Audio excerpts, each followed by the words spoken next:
I'd like to call to order this meeting of the Sacramento County Board of Supervisors for Tuesday, December 15th, 2020. Madam Clerk, will you please call the roll and establish a quorum? Yes, good morning. Supervisors Frost? Here. Kennedy? Here. Natoli? Here.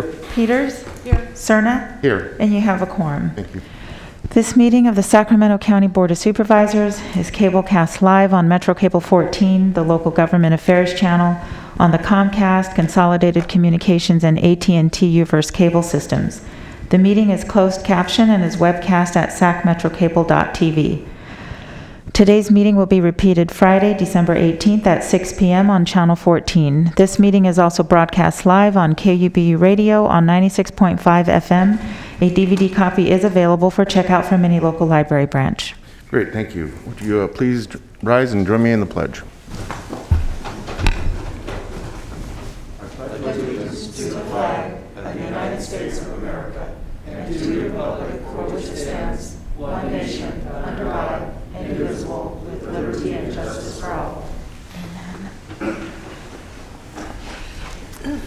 Okay, again, I'd like to welcome everyone to today's board hearing. This is the second to the last for the calendar year. I do have a few announcements before reading the kind of boilerplate public health announcement that we now recite before each meeting. I do want to stress to those that may find themselves in the queue to make verbal comment to the board. If you could please watch your language, we'd greatly appreciate you using appropriate language. We have young viewers that watch Metro Cable 14, and we of course don't want to trample your First Amendment rights, but we would greatly thank you if you could please use appropriate language to address the board. In compliance with directives of the County State Centers for Disease Control and Prevention, the CDC, this meeting is live streamed and closed to the public. Temporary procedures are subject to change pursuant to guidelines related to social distancing and minimizing person-to-person contact. As I just mentioned, the public is welcome to make verbal comment at today's meeting. You can do so by dialing 916-875-2500 and follow the prompts to be placed in queue for a specific agenda item or off-agenda matter. Please refer to the agenda and/or watch the meeting to follow along to determine when is the best time to call to be placed in queue to make your public comment. You may be on hold for up to an extended period of time, and your patience is appreciated. When I open public comments for a specific agenda item or an off-agenda matter, clerk staff will begin transferring you into the meeting. Each agenda item queue will remain open until the public comment period is closed for that specific item. In addition to verbal comments, of course, we welcome your written comments. You can send them via email to boardclerk@saccounty.net, and that's Sac County, SACCOUNTY. Your comment will be routed to the board and filed in the record. Again, we want to thank you all for your patience. Okay, I think that concludes my announcements. Okay. So for your consent matters, items 1 through 54, you also have an off-agenda item. And so for this, this was not posted on the agenda. This has been requested to be heard. You must first determine the necessity to hear the item before you take action on the matter, so we'll need to take a vote. I'll move it. Second. Please vote. Unanimous vote. And this is a resolution honoring Mike Leary upon the occasion of his retirement. So we'll need to take a vote on that resolution as well. That was a unanimous vote. Okay, as someone that has had the distinct pleasure of working with Mike over the years, I'll go ahead and make the motion. Second. Please vote. And unanimous vote. Great, thank you. Okay, thank you for that. And so for the remaining of your matters, items 1 through 54, I do want to make a note that on item 7, I have a title correction. That was the authority to allocate 370 credits from the Sacramento County Economic Development Treatment Capacity Bank Program to support the Sacramento Regional County Sanitation District Septic Conversion Program for the planned Linda Manor, Old Florentown, Franklin, and Hood projects. We do need to add Supervisor Kennedy's district to that. Currently, right now, it says Frost and Natoli, but we also need to include Supervisor Kennedy's district. That's District 2. For item 26, I do need a motion to continue this to 12/16, so this matter will be heard tomorrow. This is the authority to amend and increase the expenditure agreement with Runyon Saltzman Incorporated in the amount of $3 million for the term ending June 30th, 2023, to provide increased media consulting services. So we'll need a motion to continue that, please. So moved. Please vote. What was the number again, Flo? That was item 26. Thank you. You're welcome. Unanimous vote. And I have a couple of more notes. On item 28, you're adopting an ordinance adding Title II of the Sacramento County Code, establishing county health authority to expand Sacramento County's oversight over the quality, cost, and access to Medi-Cal services in the county. You waived reading on this on December 8th. And then for item 51, you're also adopting an ordinance extending Sacramento County Worker Protection Health and Safety Act of 2020. You waived reading on this item on December 8th as well. And that concludes the clerk's notes. Very good, thank you. All right. And I assume are the phones open, Madam Clerk, now for people to begin entering the queue? Yes, Okay. they open 15 minutes before the Okay. meeting starts. All right, and do we have any speakers in the queue yet for any consent items? I do not see anyone in there for consent. Let me just do one more step. Hang on one second. Let me refresh my screen. We do not have any calls for consent or off agenda at this time. Okay, very good, thank you. I'll start from my left. Supervisor Tolley, anything that you'd like to pull for separate consideration or vote? Mr. Chair, I want to leave them on consent, but I did want to comment and pose a question on two consent matters if I could. So item 43 and also item 47, I believe, yes. 43 and Or 47. 48, excuse me. Okay, 43 and 48. Okay, Nope, give me 47. one. I'm sorry. 43 and 47. 43 and Yes. 47. Okay, got it. So for item 43, this is approve proposed Proposition 68 per capita projects, authorize the Director of Regional Parks to submit Proposition 68 per capita applications, approve an amendment to the Regional Parks Capital Improvement Plan, and approve an appropriation adjustment request in the amount of $2,515,780. Thank you, Madam Clerk. This is a good news item. I know we were apprised of this during our budget deliberations in September. My question is this work contemplated for the next construction season?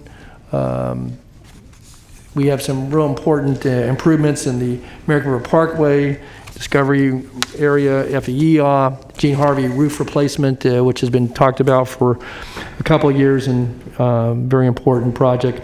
So I guess, it's great to approve the receipt of the Prop 68 funding, but I want to know if we're actually going to do these projects this year. Are we contemplating doing that? Good morning, Supervisor Natoli. I believe that is the case. Liz Bellis may be on the department head phone line Okay. to answer specifically for sure, because there are a number of projects that are included in this package. Yep. Long needed, well needed, and good to see that we get some capital improvement, even though it's grant monies in the parks budget. But I wanted, again, I would have to double check that, but like I said, if Liz is on. Because if we're going to bid these, obviously this is the time, as you're well aware, Steve, this is the time of the year to prepare those, bids and the project proposals, and hopefully get them in early enough so that we're not in the middle of the construction season and we see bids that reflect. Yeah, we were actually doing that on a number of projects and just received a number of good bids on a couple of projects as well. So yeah, we are trying to push them out at this time of the year to get the best bids. Okay.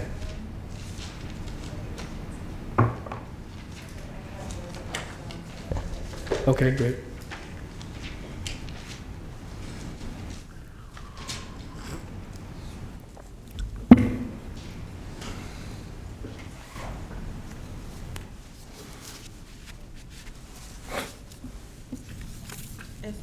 Can you please mute, can you guys mute your microphones in the back, please? Okay. Let me just make sure that one's... Okay, Liz, go ahead. Hello, this is Liz Bellis, Director of Regional Parks. And if I understand Supervisor Natoli's question correctly, you were asking if we are going to pursue these projects in this current construction season in the spring. And the answer to that is yes, we want to pursue as many projects as possible so we can get the best pricing possible. There are some that will require a little bit of planning efforts first, but to the extent possible, we will be constructing. Okay, so the intent is to go forward this construction season. We'll see you going out to bid on these in the next 30, 60 days. Is that roughly the expectation? I know there's some delay. That would be our intent for sure, on especially the ones that are a little bit easier to put the bid packages together. Though, like she mentioned, there's a couple. Yes, that is correct. I apologize for the delay. I had to wait till I could hear what you said in response. Okay. And just one detail question on the Gene Harvey Community Center roof replacement. Liz, we identified there apparently some dry rot. At least there was a point made by someone earlier this year that there might be some termite damage and repair. Would we include that as a part of this package to do the roof as well as that repair, or are we looking at doing that work separate and apart? And have we done any analysis of the extent of that?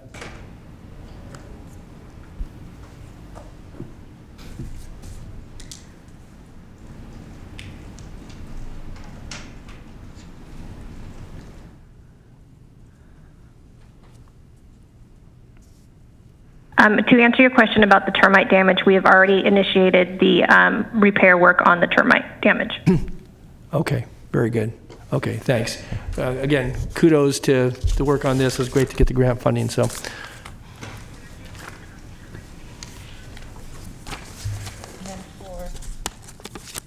For item 47, this was authorize the Department of Waste Management and Recycling to revise the facility fee schedule to remove treated wood waste and acceptable for disposal at Kiefer Landfill and make minor changes to its waste descriptions.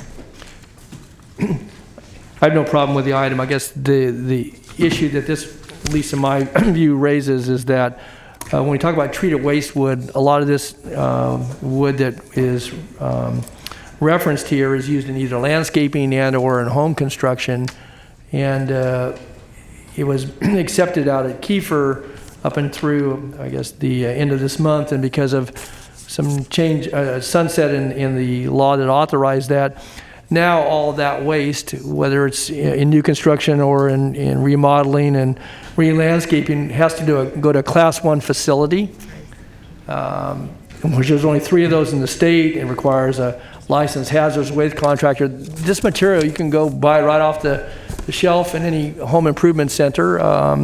And I guess one of the things, if this is going to be the law, I'm concerned that some of this may again show up either in our waterways and our ditches, just dumped, or end up people burn it or dispose of it, because again it's commonly available for construction purposes, and if the end result is there's no place to dispose of it once it's had its useful life, either in the ground or in a structure, that somehow folks are going to haul this down to Southern California.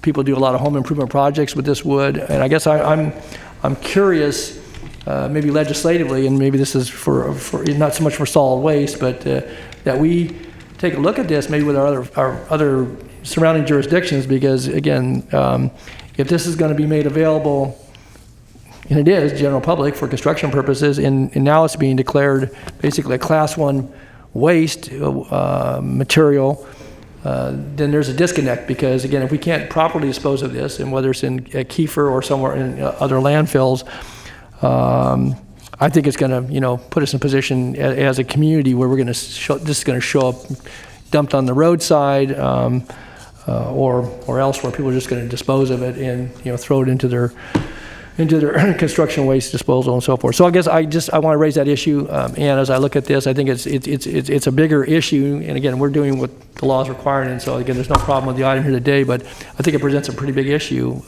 for us, and I would maybe ask, maybe after the first of the year we could have a report back. I guess there's some work going on with the industry and maybe legislatively with the state to see if there's a way to continue extending this. I see Steve coming forward.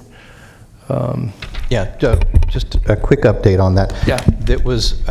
That had the sunset clause in it. There was legislation actually that moved forward from the Assembly that would have eliminated the sunset clause, and the governor chose to veto that clause. So that's what put us in the situation where we can no longer landfill that at Kiefer. So you're right, we have to now treat it as a hazardous waste, and it has to go to Class 1 facility. But again, you or I or anybody else could go right down to Home Depot or Lowe's or any place else and buy it and, install it. Obviously, it's new installation, but if there's scrap material, or again, it's commonly used and for a purpose, it's treated, but now, it's going to go to as a Class 1, and maybe at the sales end of it, there needs to be some notification to folks as well for people, do-it-yourselfers, but small general contractors, because it puts a pretty heavy onus on folks to dispose of this properly. And Waste Management, I think, and along with the industry, had anticipated that the sunset clause was going to be eliminated through that legislation. Then it didn't go through. So maybe way. we need to engage with our legislative delegation. That was kind of my point here, and I know Natasha's in the audience, but again, maybe it's something that our folks legislative need to be aware of, because they represent the same constituencies that we do. And if this is problematic, either from a cost or a proper disposal, and or kind of the unintended consequence of all this, I think that they ought to be apprised of it. So I guess that was why I wanted to raise the issue this morning. So. Yeah.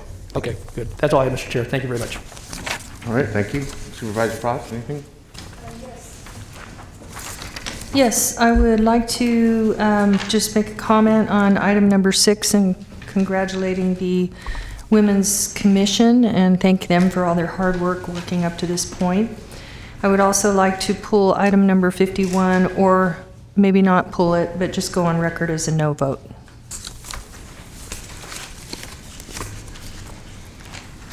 That's it. All right, thank you. Supervisor Peters?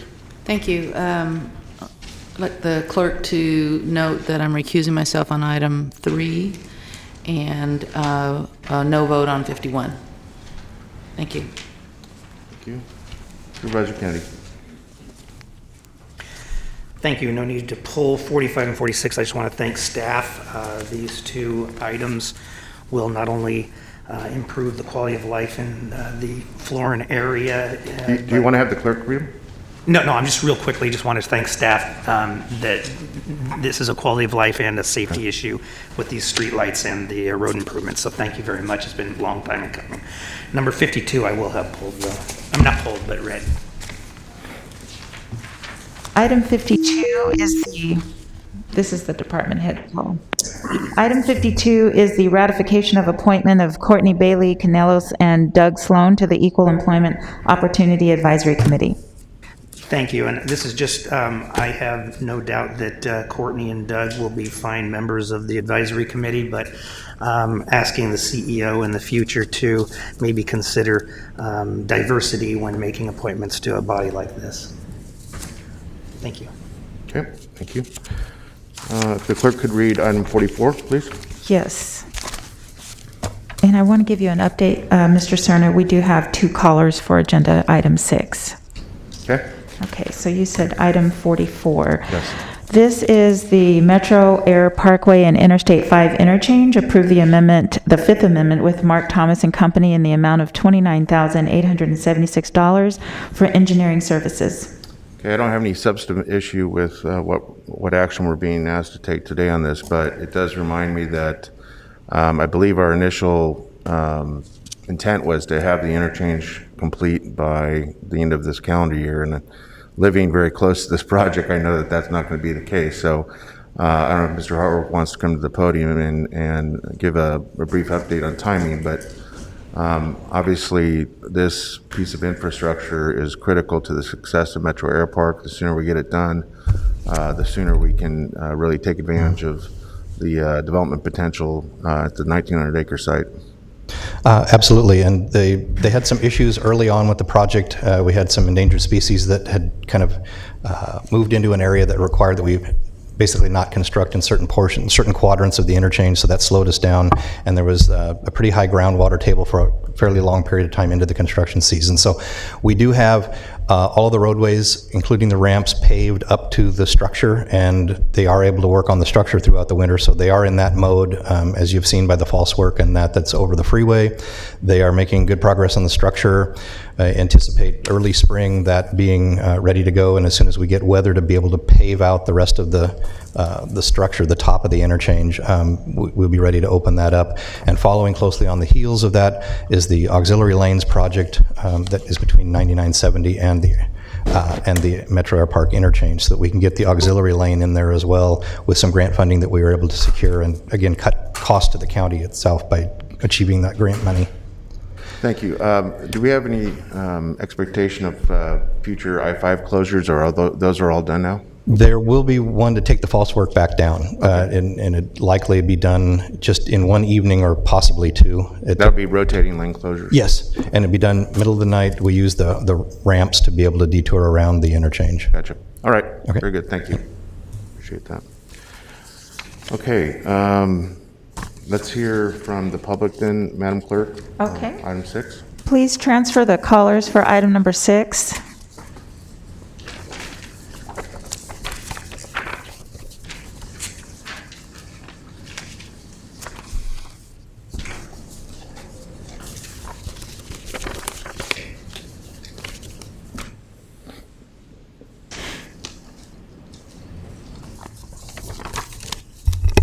Hi, caller. Please start with your comments. You have 3 minutes. Okay. Good morning, supervisors, Mr. Chair, and everyone. This is Erin Saberi from the Blue Ribbon Commission on the establishment of the Sacramento County Women's Commission, calling to thank you for your consideration of the Women's Commission. As you saw last week, we had quite a lot of support, and we really appreciate your support, and wanted to just thank Supervisor Frost for your comments this morning, and everyone for your support. There are a lot of women and girls in Sacramento County very happy today, and I wanted to just extend gratitude to all of you. And we look forward to standing a commission and working on behalf of the women and girls and all of you on the board. Thank you. Thank you, Erin. Please send the next caller.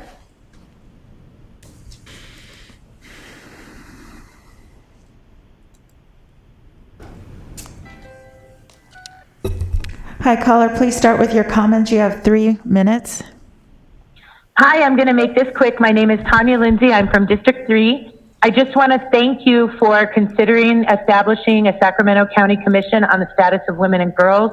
We really appreciate you. Thank you. Thank you. Didn't even have to start the clock for that one. And please send the next caller. And I believe this is it.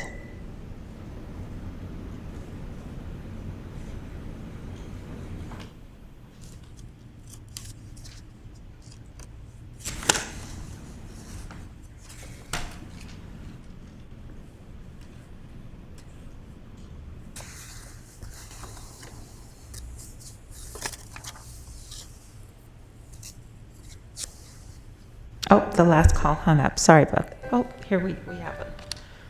Hi, caller. Please start with your comments. You have 3 minutes.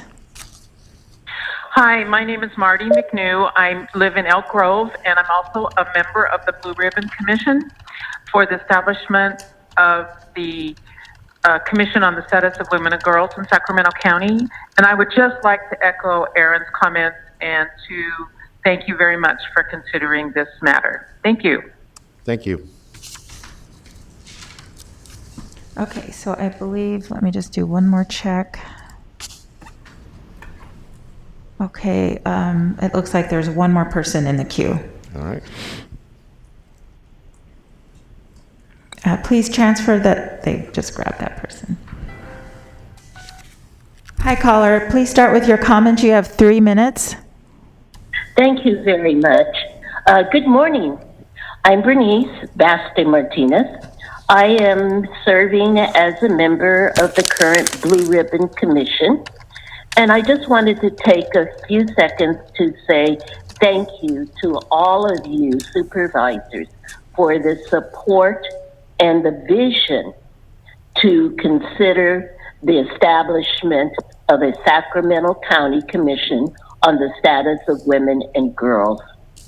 Clearly, the establishment of this type of commission will be beneficial to everyone within the county. It's through women and girls that all are supported, and by adding a gender vision to the work that's done, it will encourage as well as support and uplift families, men and women, boys and girls. Thank you for all that you do. Thank you. Okay, that concludes your public comments, and I'm double checking that there are no other comments as of right now. Oh, this one's not by me. Hi, caller. Please start with your comments. You have 3 minutes. Good morning. This is Yolanda Leah, and I live in District 2, and I have also been a member served on the Blue Ribbon Commission for the establishment of a Sacramento Commission on the status of women and girls. And I would just like to thank the board for your generous support of the mission of the Blue Ribbon Commission, as well as your consideration for establishing the Sacramento County Board. I'm sorry, I'm very nervous. The Sacramento County Commission on the Status of Women and Girls. I believe it's something that's well overdue for the county of Sacramento, and something that will serve the women and girls of this county as well as the public at large. Thank you very much for your support. Thank you. Okay, I believe this is the last one. Oh, sorry, one more person. There's a delay in our system sometimes.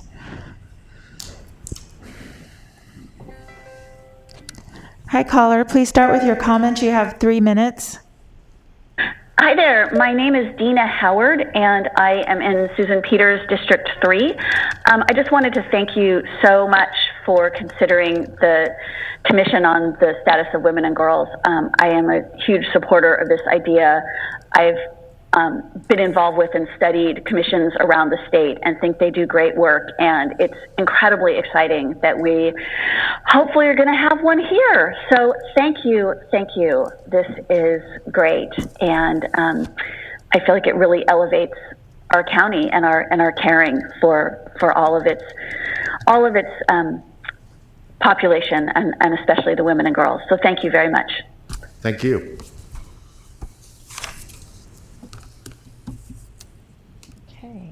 That concludes your public comments. Sure. Yes.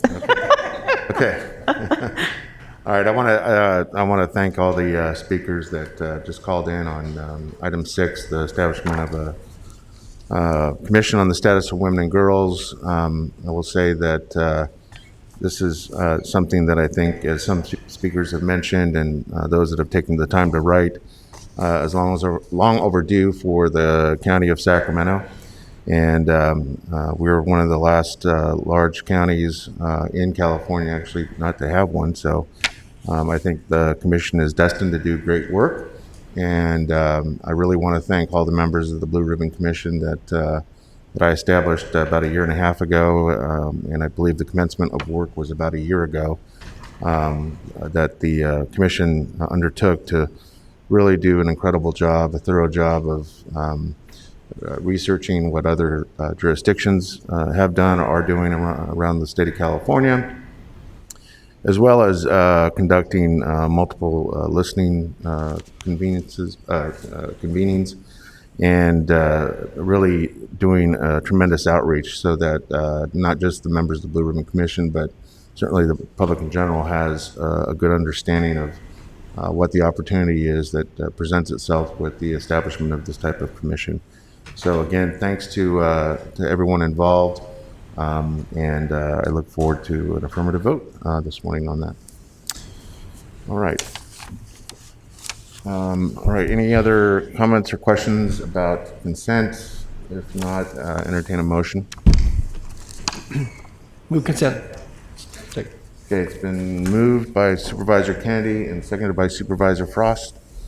Please vote and let the record show no votes from Supervisor Frost and Peters on item 51.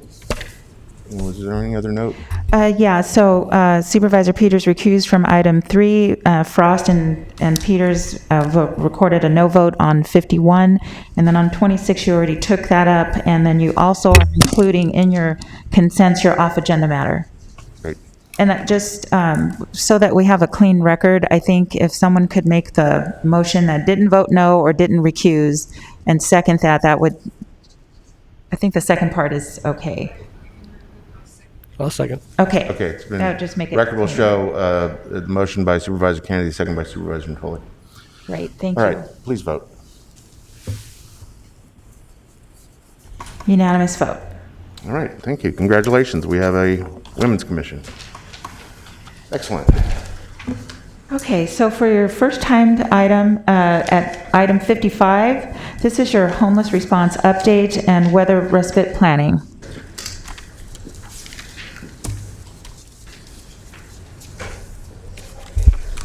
Good morning, Chair Cerna and members of the board. Cindy Kavanaugh, County Director of Homeless Initiatives. I'm here this morning with Ethan Dye, who is the Acting Director of the Department of Human Assistance. And I also would like to mention and credit before I start the various departments which will be mentioned throughout this report who are working tirelessly on homeless responses and services. So the presentation today will cover a quick update on the COVID-19 homelessness response, sharing some highlights from new interventions in development related to weather respite and encampments, and then an update on key activities recently implemented or under development in the categories you see here. I would like to point out the link that's on this page, which gives a more comprehensive inventory of ongoing county programs and services, including personal success stories. Since early April, as you know, the county departments have worked collaboratively with other partners as well to implement a comprehensive homelessness response to COVID-19. We've utilized $39 million in federal, state, and local funding, of which the county has contributed $25 million, which is about 65% of the contribution. We've sheltered over 1,100 individuals in either or both preventative quarantine units and medical isolation units. These units were in 4 motel sites. They're now in 3 and are also located at Cal Expo in trailers. Additionally, we are working at an unprecedented scale and pace across multiple programs and partners to rehouse the room key participants. This includes scaling up resources through the investment I mentioned in the county's flexible housing pool. Since March, we have provided encampment sanitation and other support aimed at keeping unsheltered persons safe and healthy given the pandemic. And we continue to proactively test unsheltered persons living in congregate settings, also working with those shelters and implementing best practices to protect guests. So we're very excited to share at a high level new services in development to assist vulnerable, unsheltered persons during weather events, which fall outside of the Office of Emergency Services Extreme Weather Response. The Continuum of Care Board approved last week an allocation of $600,000 to the county to modify Department of Human Assistance a motel vouchering approach to respond to weather events. The program details are being developed and will be shared and vetted prior to implementation, and we're also working with Sacramento Steps Forward, but the general approach will be more flexible for this population, and that includes things like a more flexible weather threshold, advanced planning so that we can get the word out through people already working with folks unsheltered, and longer lengths of stay than are provided in the current response through OES. And again, we'll share additional information and details as they're scoped. I'm also excited to share a new approach under development for engaging individuals, starting with a selected single encampment in the unincorporated county using a multidisciplinary team, including behavioral health. This approach leads with services to address not only immediate health and safety needs in connection to services, but actual placement into shelter or permanent housing if possible. In other words, a pathway out of homelessness.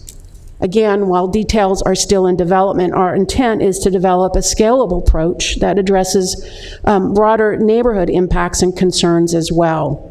But we're starting this within existing resources, primarily through the Department of Health Services and myself. We're reaching out to a variety of stakeholders this month, and we anticipate the work to start in January with the on-site work and continue over several weeks. We are working with a national consultant nonprofit called Homebase and Sacramento Steps Forward, and we will share and evaluate results. Also noted here in this slide is the development of additional trash services through June in the unincorporated county to address unsanitary conditions through a partnership with the Sacramento Regional Solid Waste Authority to be deployed in response through 311. Yay, very happy. So the next few slides highlight both new programs or expansions of existing programs that you've either seen this year or will see in the coming months. While impressive, these highlighted activities are not at all inclusive of the county's efforts, but they do demonstrate the continuous and significant efforts by county departments to bring additional resources and services, and some of those services focused on subpopulations, including youth, families, and elderly. In the area of prevention, the Department of Human Assistance, DHA's Transitional Age Youth Prevention Services are currently being expanded. And in partnership with the Department of Children, Families, and Adults Services, CFAS, DHA is expanding eligibility for prevention and stabilization services to serve former foster youth in a supervised independent living placement. Cindy, before Yes. you continue, we have a question from Supervisor Antoli.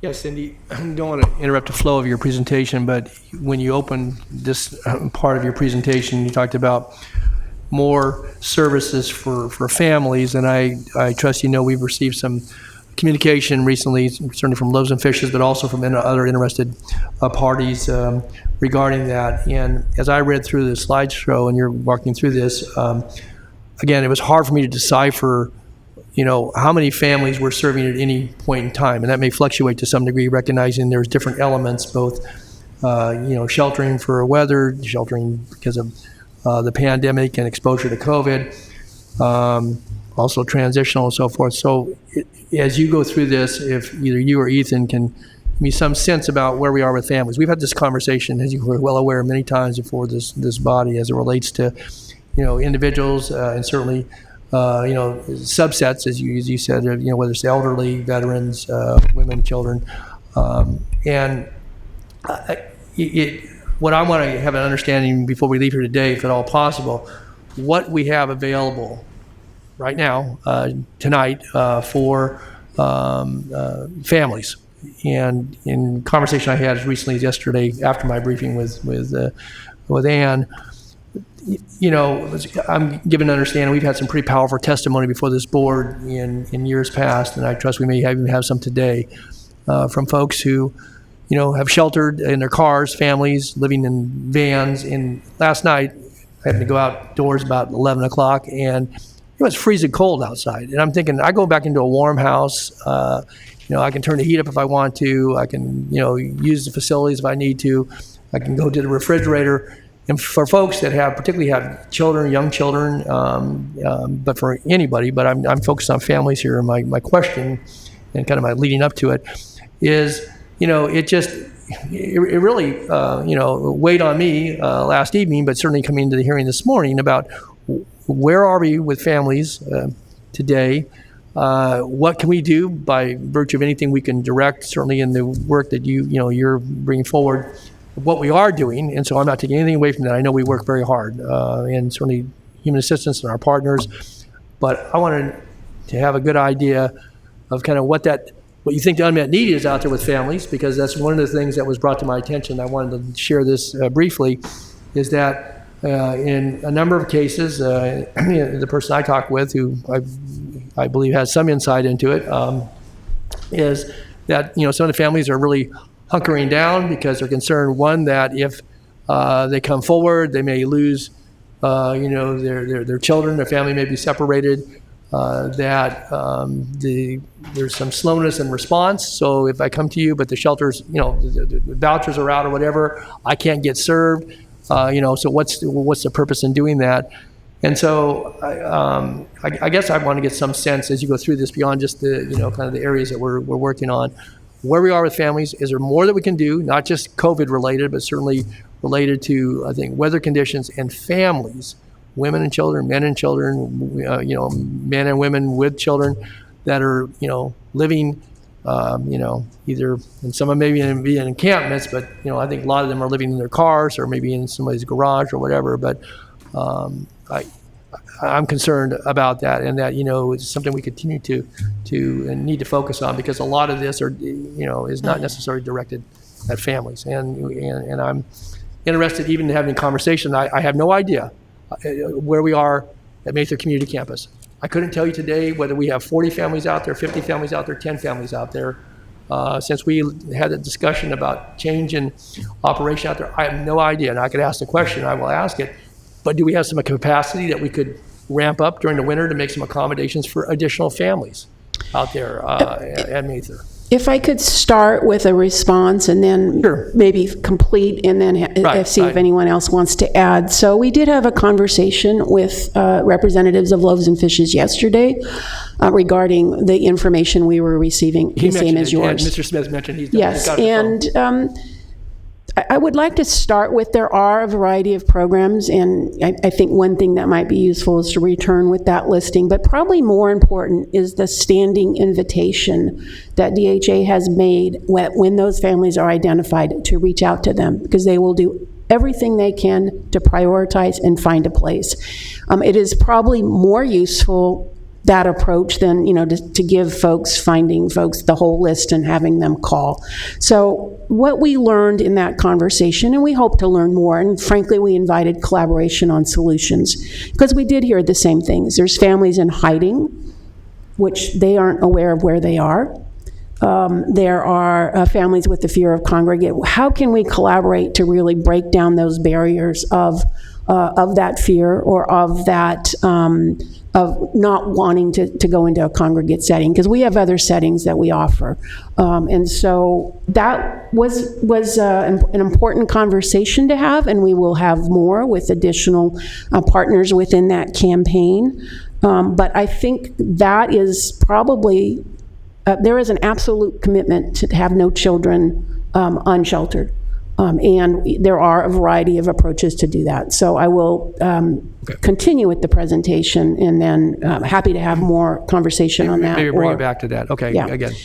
So now I have to remember where I was, but I believe I was at the Home Safe program, which has been working with seniors that are APS, Adult Protective Service clients, to offer housing stabilization services. And that is currently being expanded to offer any elderly that assistance, that rental assistance and stabilization services.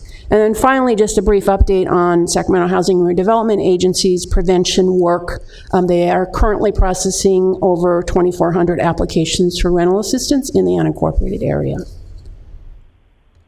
An update on the sheltering includes that we do have funding to continue the preventative quarantine and units in the 3 sites well into the first quarter of 2021 in response to the ongoing COVID-19 pandemic.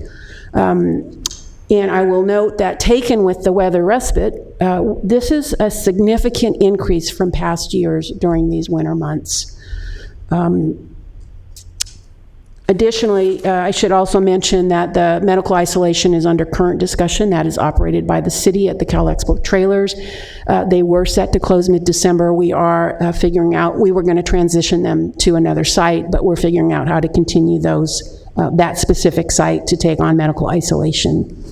Adultful Transitional Housing Program, which is partially located at Mather Community Campus, is also expanding by 10 units right now and 10 units anticipated in the next funding round of the Transitional Housing Program plus funding. And then the recently approved Exodus project is under development for persons exiting county jail with no housing to go to. So rehousing assistance and supportive services are, of course, key to ending homelessness. And so these activities continue to be intensive and ongoing, and I will highlight a few of them. I've already mentioned the rehousing efforts across partners, very hands-on, every day looking client by client and seeing what we can do to transition those folks. I will, through and the expansion of the flexible housing pool with this funding. In addition, FHP was recently notified, and you will see this within the coming weeks or months. I'm not sure exactly where the process is. A $9.9 million award to expand the flexible housing program. It's in recognition of what this program is doing and can do, and it will be for a targeted population folks that are in a specialty mental health program experiencing homelessness. Originally funded with state funding, competitive state funding, CFAS's Bringing Families Home program is expanding right now with the CARES allocation made a couple of months ago, and it will rehouse a broader spectrum of child welfare involved families. CFAS is also partnering on new vouchers, 36 new vouchers with SHRA for family and youth households, and that's through the Family Unification Program, or FUP. And then finally here, the BHA's Prevention and Rehousing Assistance, which has assisted a lot of individuals since mid-2018, is expanding to offer those same services, rehousing and prevention. I believe they're already expanded to serve families, and that program is also hitting the ground running. So there's more permanent supportive housing in development and in the pipeline right now than there has been for many years. In January, we will recommend a No Place Like Home project for the third state funding round of No Place Like Home, and if funded, if all of the projects are funded, that will be a total of 448 new permanent supportive housing units in 4 developments, one for families specifically, and 174 dedicated to people who are experiencing homelessness or at risk, who are living with a serious mental illness and need mental health services. Behavioral Health Services is also partnering in the city's Home Key project, which will serve an additional 40 behavioral health service clients at the Woodbridge Suites at La Mancha. That's a 100-unit project. And I should also mention, though it's not on this slide, that the Courtyard leased up this summer, where we have 20 MHSA units in a 92-unit project. These investments mean ongoing housing stability and affordability for many families and individuals. This slide shares a portion of the work recently implemented to improve behavioral health access and services for persons experiencing homelessness, also really key to ongoing stability. We have an access clinician in 10 of the emergency shelter locations. That is new this year, and that is going very well. DHS is partnering with the City of Sacramento and WellSpace Health in the Substance Use Respite and Engagement Shore Center, a detoxification and recovery center. And after a short lapse, DHS will be resuming with the District Attorney's Office the Chronic Nuisance Offender Program, which offers services instead of incarceration. And then finally, DHS is implementing telehealth services for substance abuse as well. Finally, the system work some of the system work is represented on this slide. This work is aimed at system improvements across all sectors, not just the county, through improved coordination, improved data, and other work mentioned here.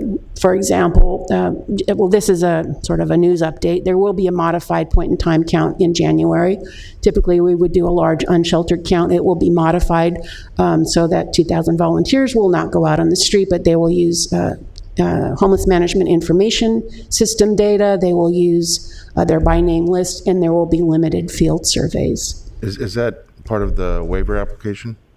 They are making an application to HUD to waive, which HUD has encouraged. Okay. Yes. We've published this year the public dashboard, which is linked here, which provides the community and all of us ongoing key data points and trends.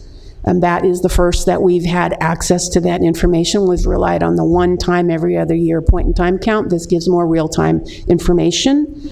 And we, the county and departments are participating heavily with continuum of care system work, which includes system mapping, evaluation of the coordinated entry system, performance measures, and a gaps analysis. We know there's no single solution or certainly no silver bullet, but the county persists in bringing new interventions online to help individuals and families transition to safety and permanent homes and to reduce homelessness in Sacramento. That concludes my presentation, and I want to see if you would like to come up, and then we'll entertain additional questions. I think Supervisor Kennedy has a question now. Yeah, just a real quick small clarification. You said Woodbridge on La Mancha. Is it Woodbridge or Wood Spring? Wood Spring. Thank Wood you. Spring. Yeah, okay. Sorry. Yeah, just for the record. It took me a long time to find it, and I got it wrong, so Okay. thank you. Thank you. Supervisor Tully? So Cindy, are we going to come back to discussion? Is it Ethan part of the presentation? So Well, Ethan is not presenting. I can invite him up to respond to the family. What we have currently, I mean, he can go over the resources within DHA. As you see, other departments have resources as well. Right. I think, the ongoing conversation, but particularly where are these families and how do we connect with them? We modified, with the initial initiatives in 2017, we revised our family shelter system to be low barrier shelters, to have access through a bed reservation system, which we're happy to talk about how to improve. We have other programs as well, but that initial initiative was meant to reach these families, to offer them low barrier sheltering and pathways to housing. So how many families, can you give me an idea how many families we serve how many families we serve last night? Just again, a rough number. I don't have that information. Is it 100? Is it 200? Is it 50? I mean, it fluctuates. I get that, but in shelter, you're asking in shelter? Either vouchering, in shelter, you've got to, Yeah, I can't give that. So who tracks that on a daily basis? Is there any tracking? Well, I think DHA through Julie Field, and I will turn it over. And the reason I ask that, I'm trying to get some sense about, again, we don't know everybody that's out there, but, what our system capacity is, and again, some profile, obviously the dashboard is helpful, but what I'm trying to get to is if we had 10 families come forward after this discussion this morning, would we have the ability to house them this evening? I will let Ethan answer, but I am told the answer is yes. Okay, well, that's good. That's a good affirmation. So, right. Okay. And Supervisor, if I may, if we can't tell you today how many families we're serving last night, we can get that for you. Yeah, no, and again, I was making more of a point, Bruce, just that we have some currency around it, and then I think to make the point that if we had folks came forward immediatly because of the conversation, and they were identified, we could house them this evening, either through voucher or through some other accommodation. They just don't give them a list, and to your point, Correct. give them a list and call the shelters. We could get them out of, freezing weather and what are wet conditions now. Yes, and part of my point was DHA is in that regular communication, primarily with Loaves and Fishes, but that can expand to say which families are you aware of not connected to anything. Okay. But one other point, because it may have come in your conversation, Cindy, yesterday with you and Julie and Mr. Smith, or whoever else was involved. But was what he said to me would be a real important foundational piece of this would be have a 24-hour crisis response, not just a line, but if somebody showed up at 11 o'clock, normal business, or called in early in the morning at 5:30 or 6, and that we had some ability, and maybe we already do, but I think knowing that that's there, that there's the ability for folks to call in and get, hopefully a live person, but some immediate response, or over the weekend, or and again, maybe we have a provider that could provide that service. I have no idea the degree that would be used, but that's one thing away from the conversation beyond housing for folks and its need was that to have that crisis line. I've done no analysis of that. You may have shared that same information with you yesterday, but that was a pretty strong point that was made to me, that having that, and then the ability to serve most immediately, that you could get somebody vouchered in, in a matter of hours, which it sounds like we could if somebody came forward. But what happens after 5 o'clock, or what happens at, Friday night after 5 o'clock? Who's available on Saturday and Sundays? The need doesn't go away. So I guess I'm trying to get some sense about that. So, did they talk to you about that? I saw it in the letter. I'm not sure we talked about it. Okay. Yeah. Okay. All right. Good morning, Ethan Dye, Department of Human Assistance. To your couple of responses to your question, Supervisor Natoli, we're able to do 40 nightly shelter beds for families. And we also have, to the other question from Mather, we have 25 families out of Mather. One of the things I do want to be able to emphasize is we prioritize families in our voucher for motels. So if we know that there's a family out there, we're able to get them into a hotel or into a motel. So if we know where they're at and we can get to them, we can help them out. So Ethan, let me just again, there are others I know may want to weigh in, but we're authorized out at Mather, assuming I don't know what the size assumption was for families, but we have up to 60 families. Now it might require some additional renovations. But we have, again, at least authorized that. Now, whether the capacity is there actually in the footprint of the building and so forth, I don't know. But, that says to me that we have less than half of the authorized utilization. And again, Mather has, either, a certain entry point and so forth. But if we had something, if nothing else, during the, inclement weather part of the year where we could accommodate, within the programmatic aspects of that. But if we had set up for 60 families going way back when, and we only have 25 families. Now, again, size of families may be, some of the criteria that drives the accommodation out there. But there are also families out there through Department of Health Services. So there's 2 oversights there, and so most of DHS's units are families. I don't have that number, but we can get it. Yes. Supervisor Natoli, if I could also add that. It's my recollection, and I could ask Ethan to confirm this, but the contract for family shelter out at Mather was for about 25 families. And there are some vacant units out there that cannot be used because of the condition of the units, and we're working through all of that. Okay, well, and I know there needs to be some renovation. We need to make some investment out there at the campus. But I think it could help us with some of the, the spikes we get in, during certain times of the year, weather and so forth, but also the long term. And again, we're not going to solve that today, but we've got a location, and I think we have a good rapport with the community, good community support, but we need to look at, making some investment so we can inhabit some of those units out there. And obviously requires staffing and such. I get it. There's more to it than just having a unit and giving them the keys, but when we're looking to shelter folks, particularly families, one other question. You said we get up to 40 families in any given night. Ethan, is that what you said? Correct. We have 40 nightly beds, or 40 nightly places to put families. When you say nightly beds, so if you have a mother with 3 children range in age, is that considered one placement, or is that 4? 1. That's 1? Yeah, and there are additional family shelters outside of the DHA system, just St. John's, for example. There's other programs around the city. Right. Yeah. There's also the CalWorks housing support program that is not included in that number that Ethan just provided.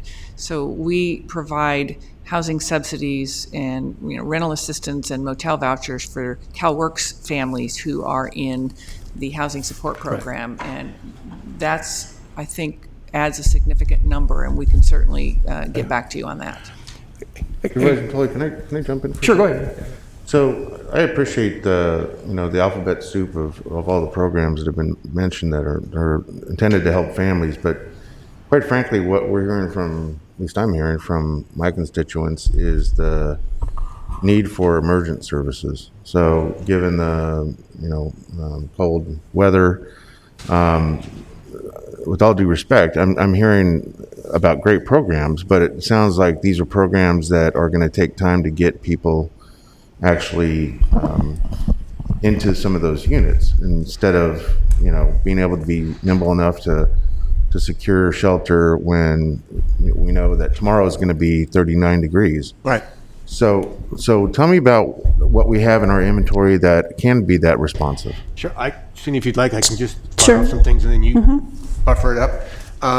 As it relates to the wintertime, Supervisor, I just want to recap a couple of things that Cindy made reference to. So first of all, we're continuing the hotels that were continued as part of our COVID homeless plan.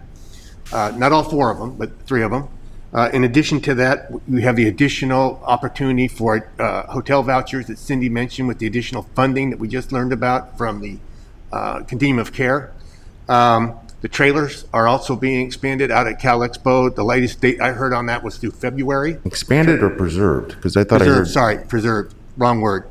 We're going to keep them out there until the end of February. And then, of course, we're also working with the HART teams. Public Health is in regular contact with the HART teams that are going to be working this winter as well. And I think the responses, what I was trying to convey is many of the resources can be brokered by the DHA team so that it is nimble. But what perhaps we can improve on, and I think we can improve on, is connection to those missing, hiding families through some of the partners that were in the letter that the board received.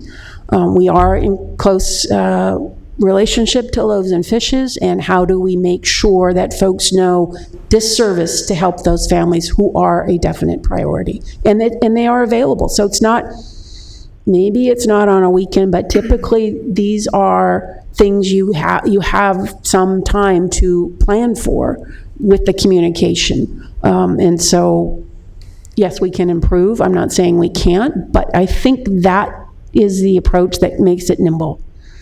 Do we have a, so I get the hotel part, I understand the trailer part.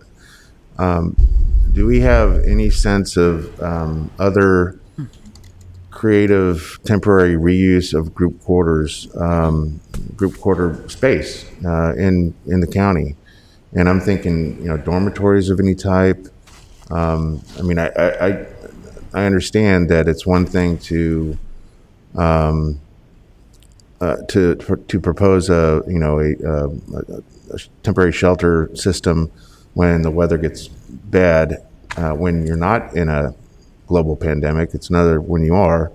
So it presents different challenges, and I'm going to expect our public health officer, Dr. Kasuri, to come up here in a minute and explain what some of those challenges are. But I had a conversation with Supervisor Tully before the meeting about brainstorming, even looking at some of our university dormitory space that perhaps isn't being used currently for students because of the pandemic, that might be able to be repurposed at some scale, given the fact that people have to stay socially distanced and households have to be separated from one another. But I think we should be as strange or odd as it may seem to be, even considering something like that. I think that now's the time to not let that get in the way of trying to maximize what we can for people, so they're not out in 39, 42 degree weather. I mean, it's 42 degrees when I drove in this morning, and I've got a coat on, and just walking to my vehicle, there's a bite in the air. And so I can't imagine sleeping outdoors, even in a vehicle right now. And of course, our constituents are letting us know about that, as they should. So I think we should be expanding what we're considering in terms of available space. I would like to see our staff do that, and perhaps you reach out to President's office at Sac State to find out if there's any opportunity there. I've spoken with him a number of times, and he's interested in always trying to help on the homeless front. So maybe take him up on that offer. Supervisor Tully.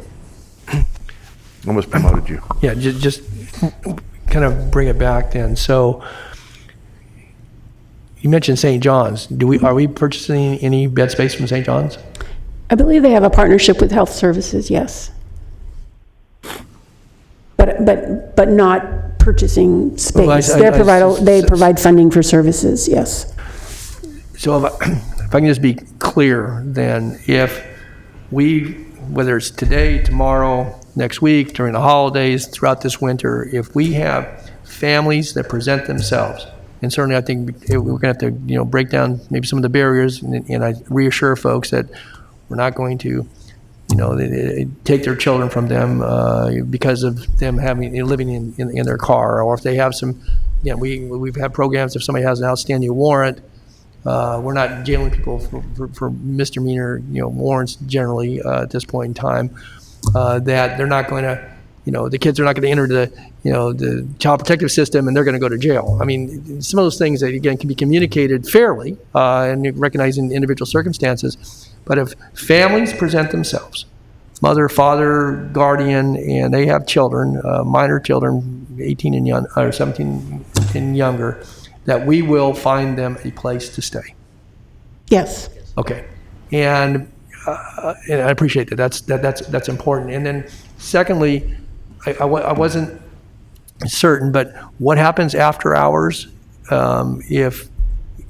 how does somebody reach somebody? If I'm desperate and I'm, it's now not just 42 or 39, it's 32 degrees, and we're, my 3-year-old is shivering in the van we're in, and I'm just as a hypothetical. I've decided I need to, we can't tolerate this any longer. Who do I call at 11 o'clock at night? Or who do I call on a Saturday? And how do I get through so that somebody can give me that help and relief immediately?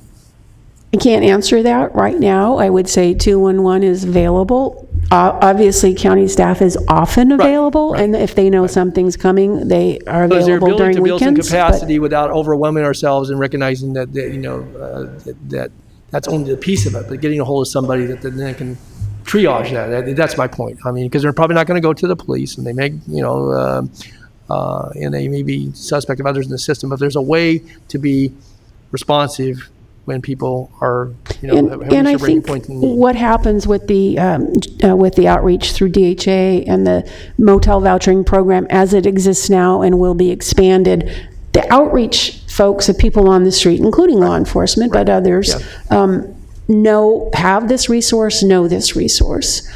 So I think it largely works, but there are places where we have not found folks. So I think working with the folks that wrote the letter, we can dig down again and say, how do we have that communication? Because that is the intent of that vouchering tool. It works to bring people inside quickly.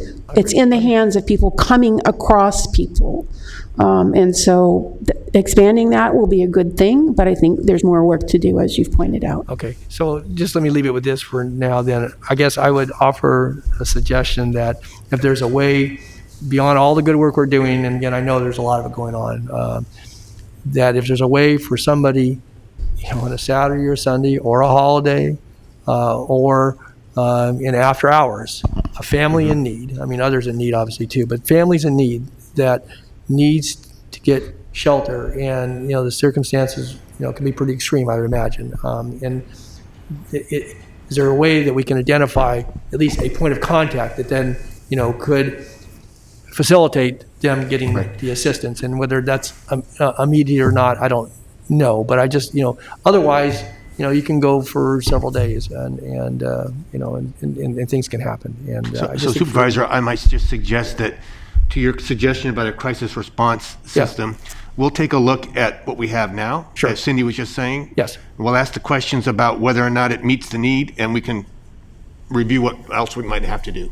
Yeah, I know we have operators on stamp, the people that are available through, county, you can call the emergency line, you can get a live operator. Sometimes you got to be in a wait queue. But if there's a way that we can make that linkage and there's somebody then, on the other end that could help facilitate that. And again, I think that would fill a decent portion of the gaps. Okay, thank you. Thank you, Mr. Chairman. Great, thank you. Any other questions for staff? Thank you. More to come. Madam Clerk, do we have members of the public signed up to speak? We do have some, as of right now, we at least have 2. Are you ready for your public comments? We are. Okay, please send the first caller.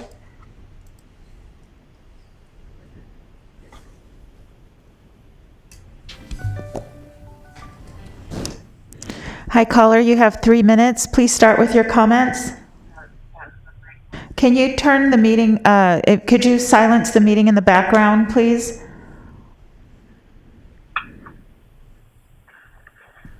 Okay, please start with your comments. You have 3 minutes. Can you hear me? Yeah, okay, you have 3 minutes to make your comments. I'm going to put you back on now, okay? Thank you. Okay, go ahead and start, sir. Good morning, Chair Cerna and other supervisors. For the record, my name is Mike Jaskey, speaking on behalf of the Homeless and Housing Committee of Sacramento Area Congregations Together. I am personally a resident of Supervisor Peters District 3. On behalf of SAC-ACT, I have emailed to each of you and have submitted to the clerk a comment letter that addresses Agenda Item 55. SAC-ACT appreciates the overview of homeless programs posted yesterday just before 5 o'clock and presented just now by Cindy Kavanaugh. We applaud the development of a weather respite program for the most highly vulnerable of the many hundreds of undersheltered people in our county. However, we're concerned that Ms. Kavanaugh is providing an update with no action for you to take on the main effort to help unsheltered homeless people, which is the encampment support program of the COVID-19 plan. As things stand right now, encampment support services cease December 31st. Ms. Kavanaugh's presentation said March 31st, which might reflect an intent, but not an existing authorization. The needs of the hundreds of unsheltered homeless people in the limited number of encampments that are being supported do not cease at the end of this month. Since it's winter, their needs are likely greater than any other time in the operation of the COVID-19 homeless response plan. The city and the county already have weather-based warming centers. The criteria to trigger them need to be modified to include rain and wet conditions rather than just freezing temperatures. In conclusion, we ask you to act now on 2 items. Continue funding the encampment outreach and support work at a meaningful scale as long as our shelter and housing capacity is insufficient to bring everyone indoors. And second, modify the criteria that opens warming centers in addition to creating the new weather respite program for the most vulnerable. Thank you. Thank you. Please send the next caller.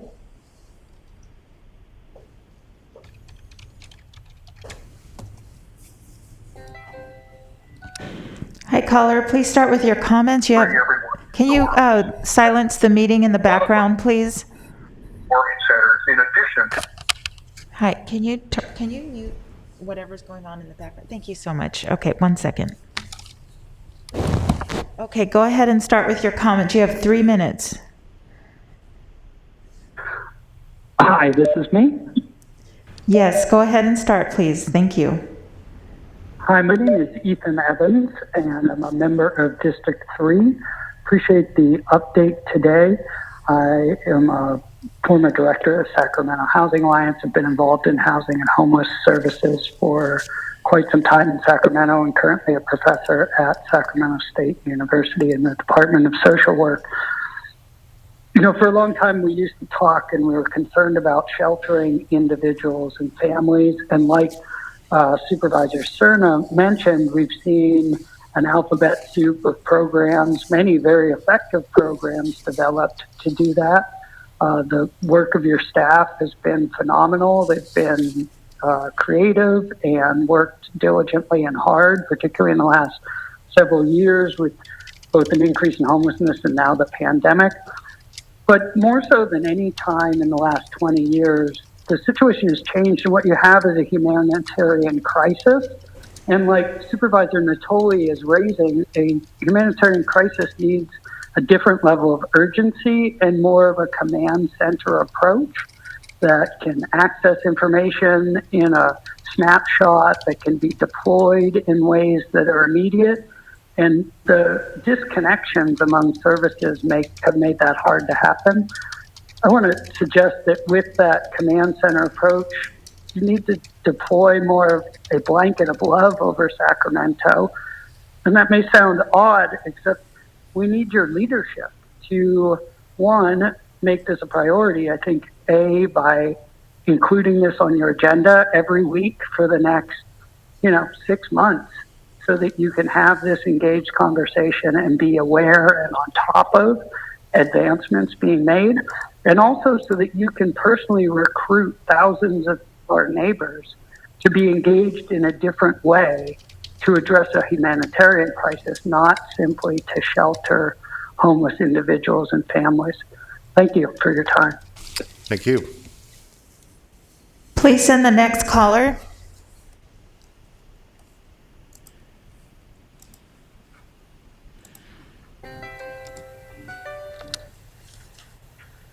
Hi, caller, you have 3 minutes. Could you please mute the meeting in the background? Thank you so much. And you have 3 minutes to make your comments, so you can start now, okay? Thank you. Yes, hi, Board of Supervisors, calling from District 1, and while I appreciate Supervisor Natoli's comments of recognizing this as a humanitarian crisis that it is, I would point out, of course, for everyone here that this has been a humanitarian crisis that has unfolded for several years, and the county, for whatever reason, has failed to adequately invest into that. I hear conversation about creating a hotline and, hopefully responding more to the urgency that it deserves, but really, we need to put our money where our mouth is. And I would ask the supervisors, how many people are actually working on this homeless response? I see Cindy Kavanaugh up here giving the updates, but that's usually the only people I see from the team. How many people are actually dedicated to this issue compared with other areas of county business? If you're going to address this humanitarian crisis for what it is, you need to provide adequate staffing and funding to actually address that. And we all know where a majority of the county's money continues to go into, which is law enforcement and the carceral system that routinely pushes these folks, unhoused folks without shelter, out of the sight of a bunch of NIMBYs who have no business and no interest in really getting to the root of the problem. And I don't and based on the whole CARES debacle, which you could have used funding to adequately fund this homeless response, you could have put money into programs like Project Home Key and Project Room Key. In fact, we were getting money to do that, and we turned it down earlier this year. I would suggest that you really take it seriously and start putting your money where your mouth is. We need more people actually working on this. I think it belongs in a position of public health to actually address this adequate and treat it with the humanitarian compassion that it deserves. But we also but it needs to become from the highest levels of leadership to show that they're commitment. No performance politics of just creating a new hotline that doesn't actually provide any new services or actions or additional actions that it can do to actually help people. We need concrete action to show this, and we need the staffing to back it up, and that requires money. Look to the places where you're putting the money in. I would look to the sheriff's department. I would look to probation. I would look to the district attorney's office, because they have more money than they know what to do with, which is why you all are in this crunch in the first place of trying to have to shuffle money around just to make sure we have enough, that public health has enough money to provide the emergency COVID response that we need. I'll give the new interim CEO, Ann Edwards, the benefit of doubt in that she wants to change the attitude and the action, the culture within the county. But I need more than words. And I think the community Can I get your concluding remark, needs more please? than just words. We need it to reflect in your actions and your decisions from this point forward. So I would encourage you all, look deep, think outside the box, and be bold in your decision making, and really put your money where your mouth is. Next caller, please.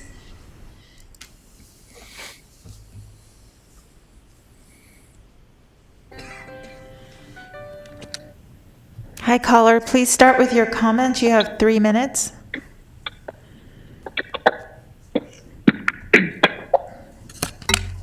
Hi.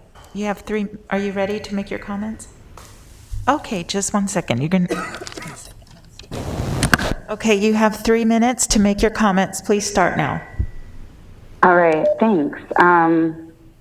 Hey, everyone. My name is Nikki, and I'm with the Sacramento Homeless Organizing Committee, but also just been a street outreach worker here in Sacramento for a long time. I want to say, appreciate some of the programs and expansions being presented, particularly on the idea of a multidisciplinary outreach team.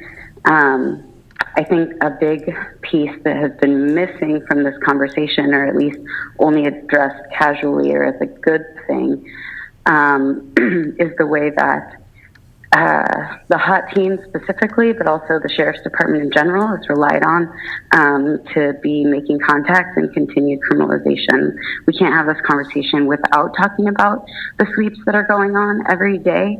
And while, a lot of folks may have heard about the large sweep this week, and while you may say that was the city, that was some city land, those folks are the same folks, the same people, who got on all your sheriff's wait lists last year and were evicted on May Day from Stockton Boulevard, from the San Juan site. And so, the continued complicity of these failed systems, your systems that you continue to invest in criminalization. And honestly, the HOT team is complicit in everyday torture of moving people along, harassing people, continuing the racist drug war. We can't separate that out from the programs that you're trying to build, particularly when you're trying to funnel so many resources into using those same coercive, controlling, untrained, abusive officers to provide services. This builds mistrust with the county, to be quite frank, with folks who live outside. And there's no, until you stop this practice, there's no restoration or healing or trust building that can happen. You have to stop. You have to, let these officers know that this is not their job and they need to knock it off. And that's a policy and practice of your county to enforce these types of laws, quality of life infractions. And honestly, when I say Cindy Kavanaugh referenced them as a good thing, we can say this partnership with the district attorney's office, the nuisance offender, it bundles infractions into a misdemeanor, which I can't even, I'm not even sure if it's legal. Y'all are on thin rope there. You're throwing people in jail for misdemeanors, and the idea that after repeated criminalization for their existence outside, you would offer them some services after going to court or spending 45 days in jail is absurd. It's not a helpful program. It needs to be divested from. And honestly, I can't say enough how much these things are related. When you're moving people around, we can't provide a continued service plan, and so your one hand is trying to provide services, and your other hand is disrupting their ability to. And then you talk about why. Okay, please send the next caller.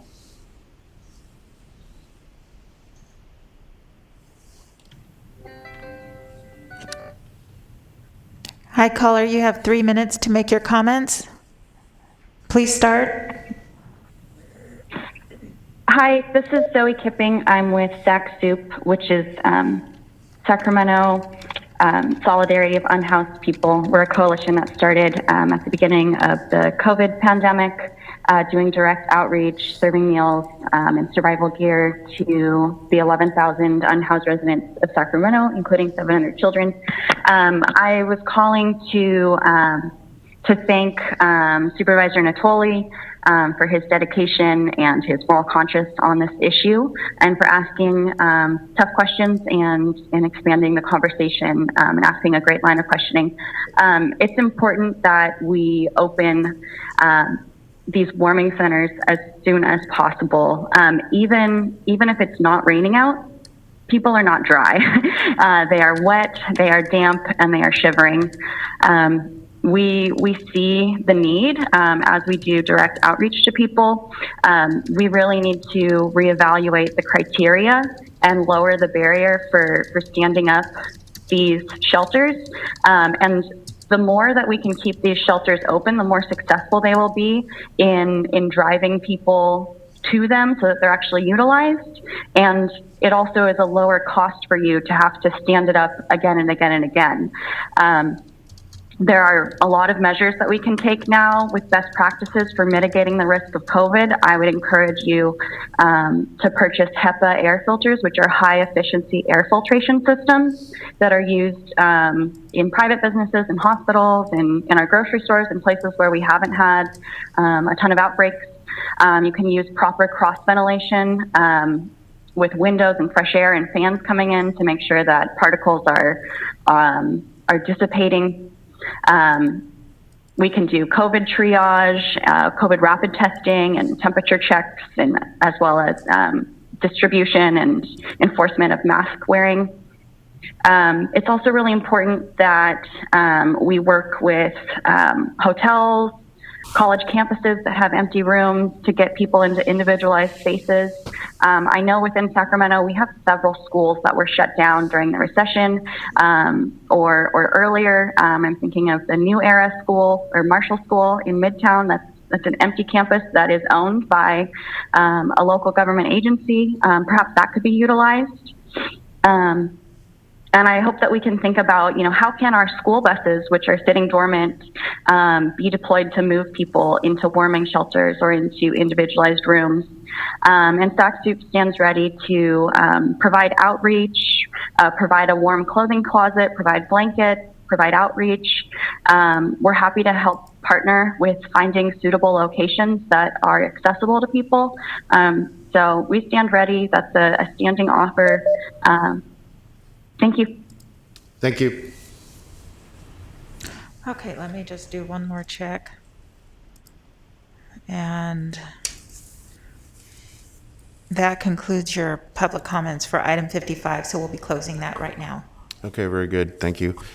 Before we move on, this is a non-action item. It's an update. I'd like to have Dr. Kassiri, as I mentioned, come to the podium and just provide a little insight about some of the challenges that we face from a public health standpoint when we're looking at the prospect of enhancing or expanding opportunities for respite during inclement weather.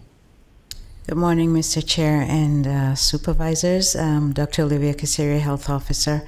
So to answer one question that has been brought up several times about the criteria that we use for the warming shelter, just if you don't mind, I'd like to clear that first before going on to the next question. The criteria that we came up with the Office of Emergency Services was based on criteria for severe weather. And when we were coming up with that criteria, we actually looked at other counties as well. And it's for a particular purpose when you have those severe weather conditions.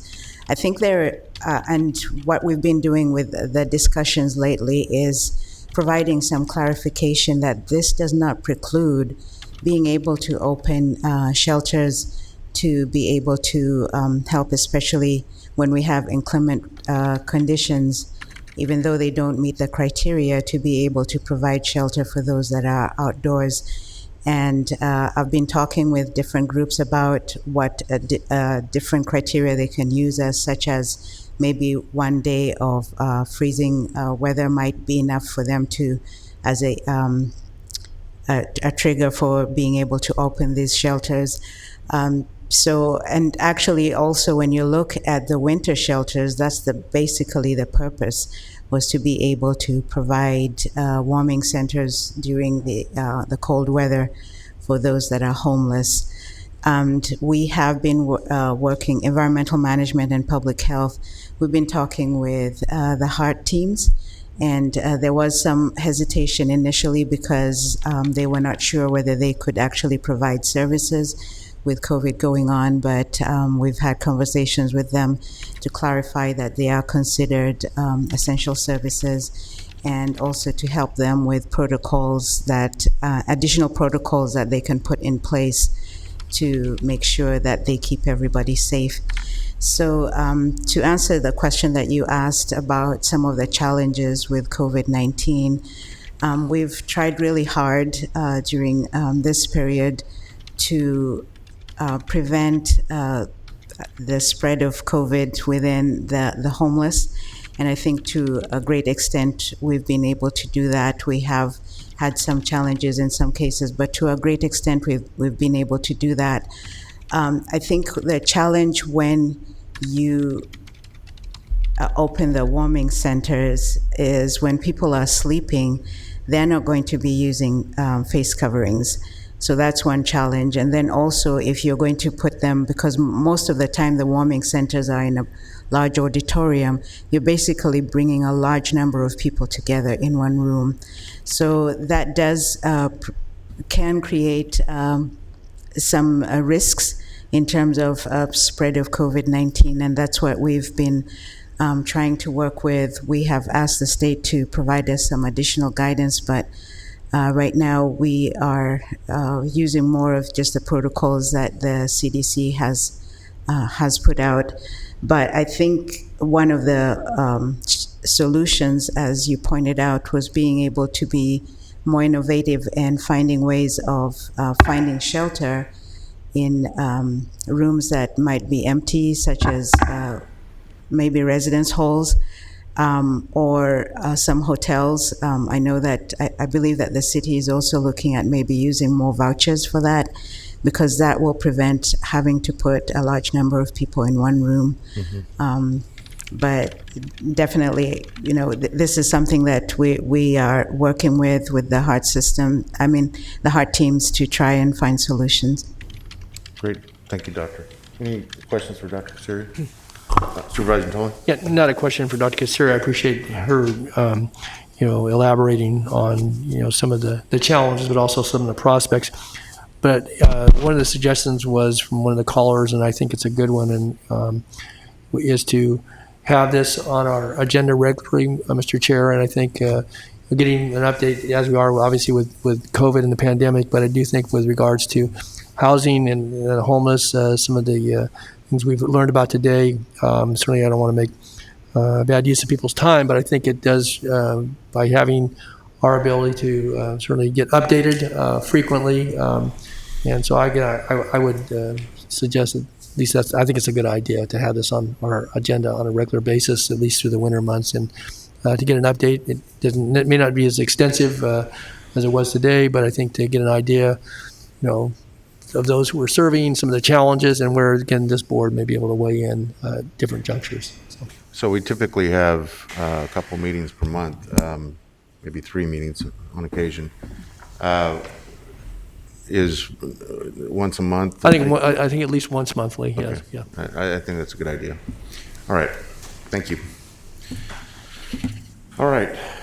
Do we have anyone in the phone queue for off agenda or other items? We do. We have one person that ended up in a different item, but they would like to. They just missed the cutoff. Okay. If you could transfer that caller, Lydia.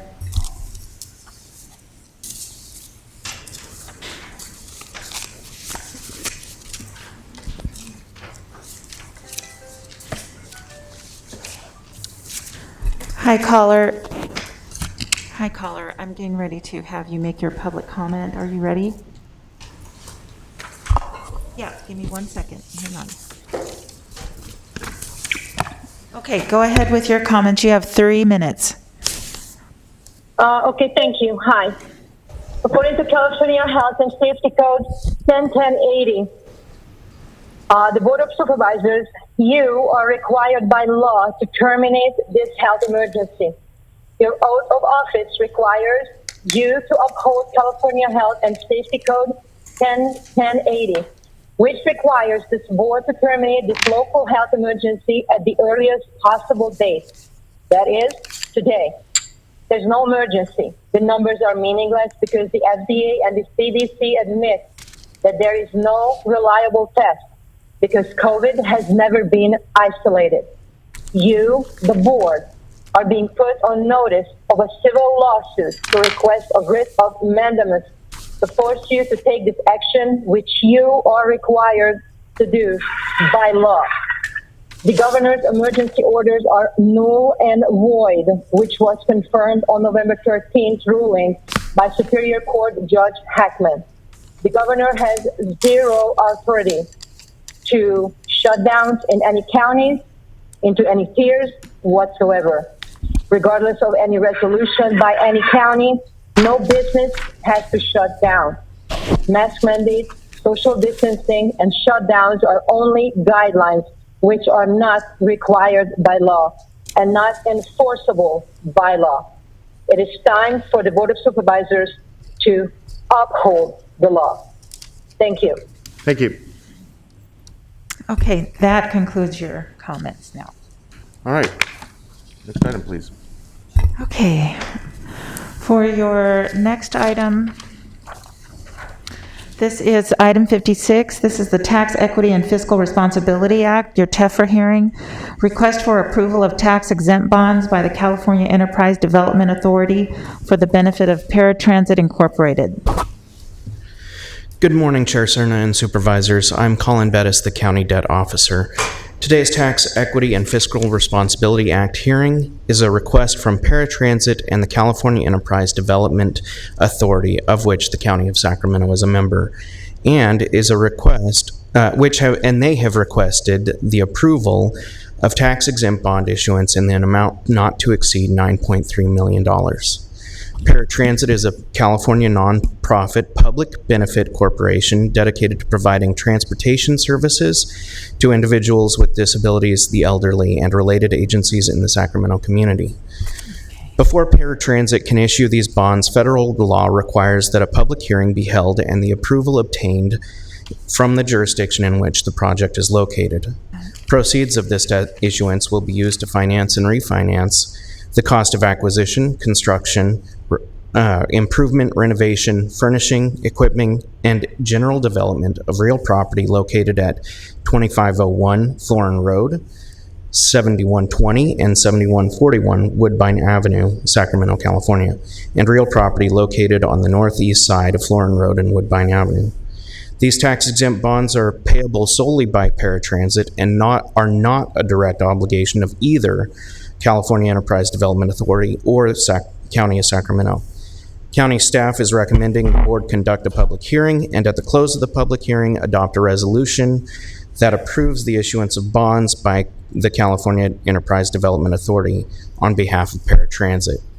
Due to the restrictions of an in-person meeting and IRS guidelines, there is a 1-800 number that has been provided to the public, and they have the ability to call in for this meeting through that 1-800 number. And the clerk should be able to let you know if there are any members of the public that have called in for the purpose of speaking on this matter.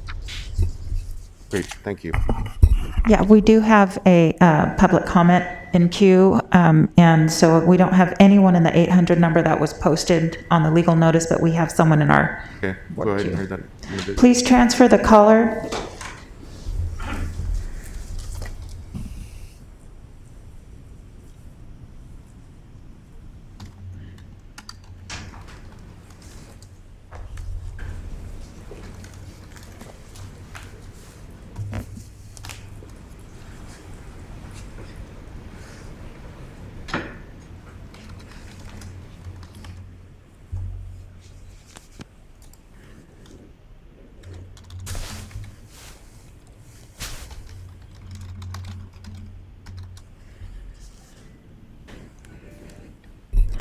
Hi, caller. Please start with your comments. You have 3 minutes. Good morning. This is Sam Balancing with UTAC Rock. And my only comment is on behalf of the California Enterprise Development Authority and Air Transit, I'd like to thank the board for facilitating the TEPRA hearing and appreciate all the staff's help. Thank you. Great, thank you. Okay, we do have one more caller. Please transfer that caller.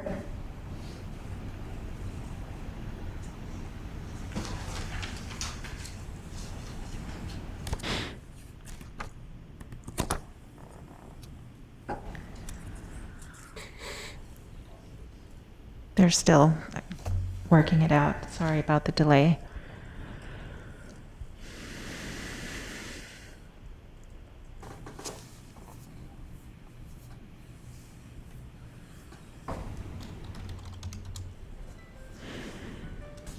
Hi, caller. You have 3 minutes. Please start with your comments.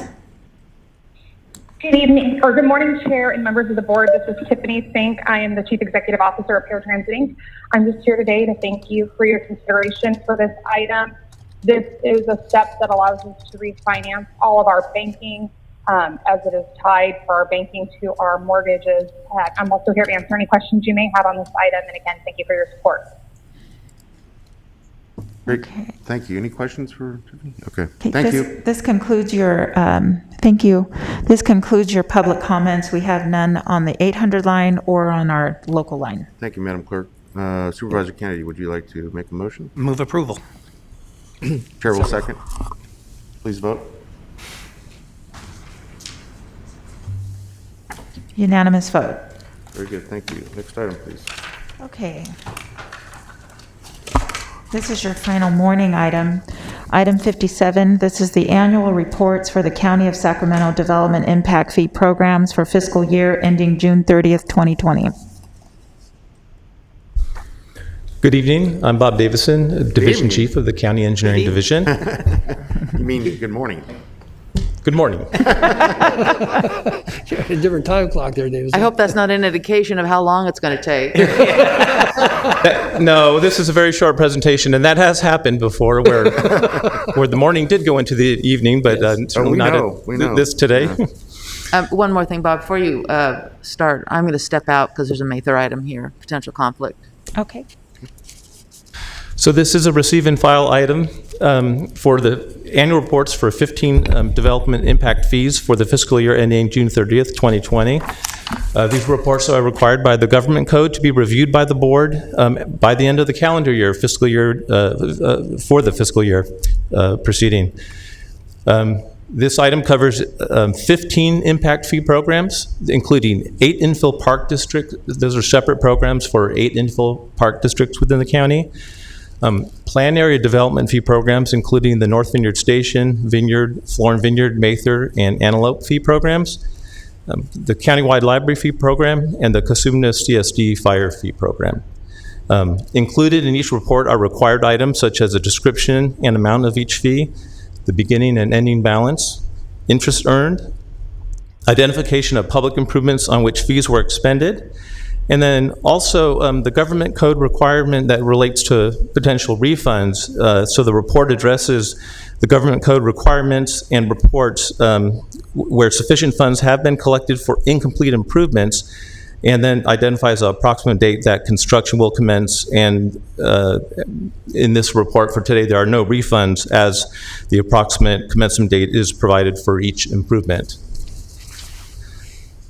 I will not go into the details in the report because there are numerous, but I'll just mention a few highlights.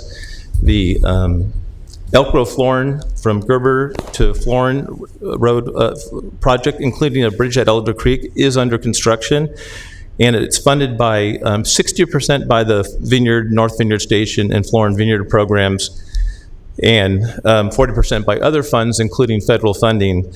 The status of this project is it's under construction and will be, it's slated for completion by November.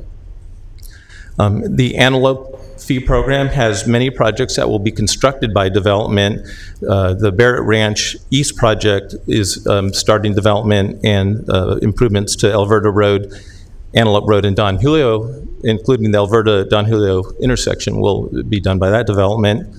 The Mather fee program, the $300,000, which we discussed last year as well, that design, for the design, there's $100,000 of other money for that design as well, but for the Mather fee program, $300,000. And the county survey section just flew an aerial topography, and that information is going to be the basis for the design that will be underway this year.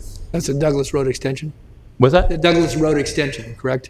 I'm sorry. The Douglas Road extension. For the Douglas Road extension, yeah. I apologize if I... No, thanks, Dave.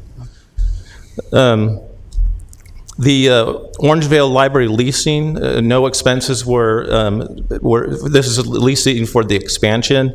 The annual report shows no expenditures for the previous fiscal year, but this coming fiscal year, we will start seeing expenditures from the library fee program for that expansion, the lease.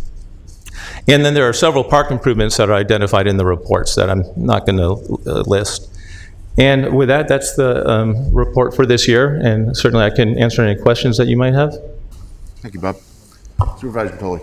Yeah, thank you, Bob.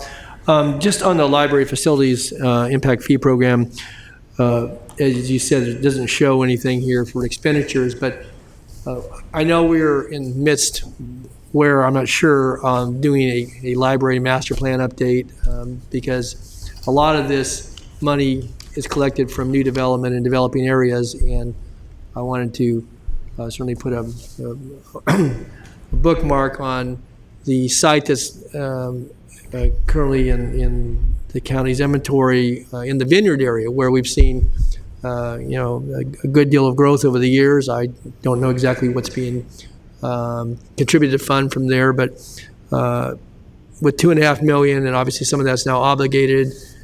It was in June of 19 that county staff recommended we do a master plan. I know they got interrupted a bit with COVID, and that we weren't going to make any expenditures. Actually, when the budget looked a lot better, until we had that master plan in place.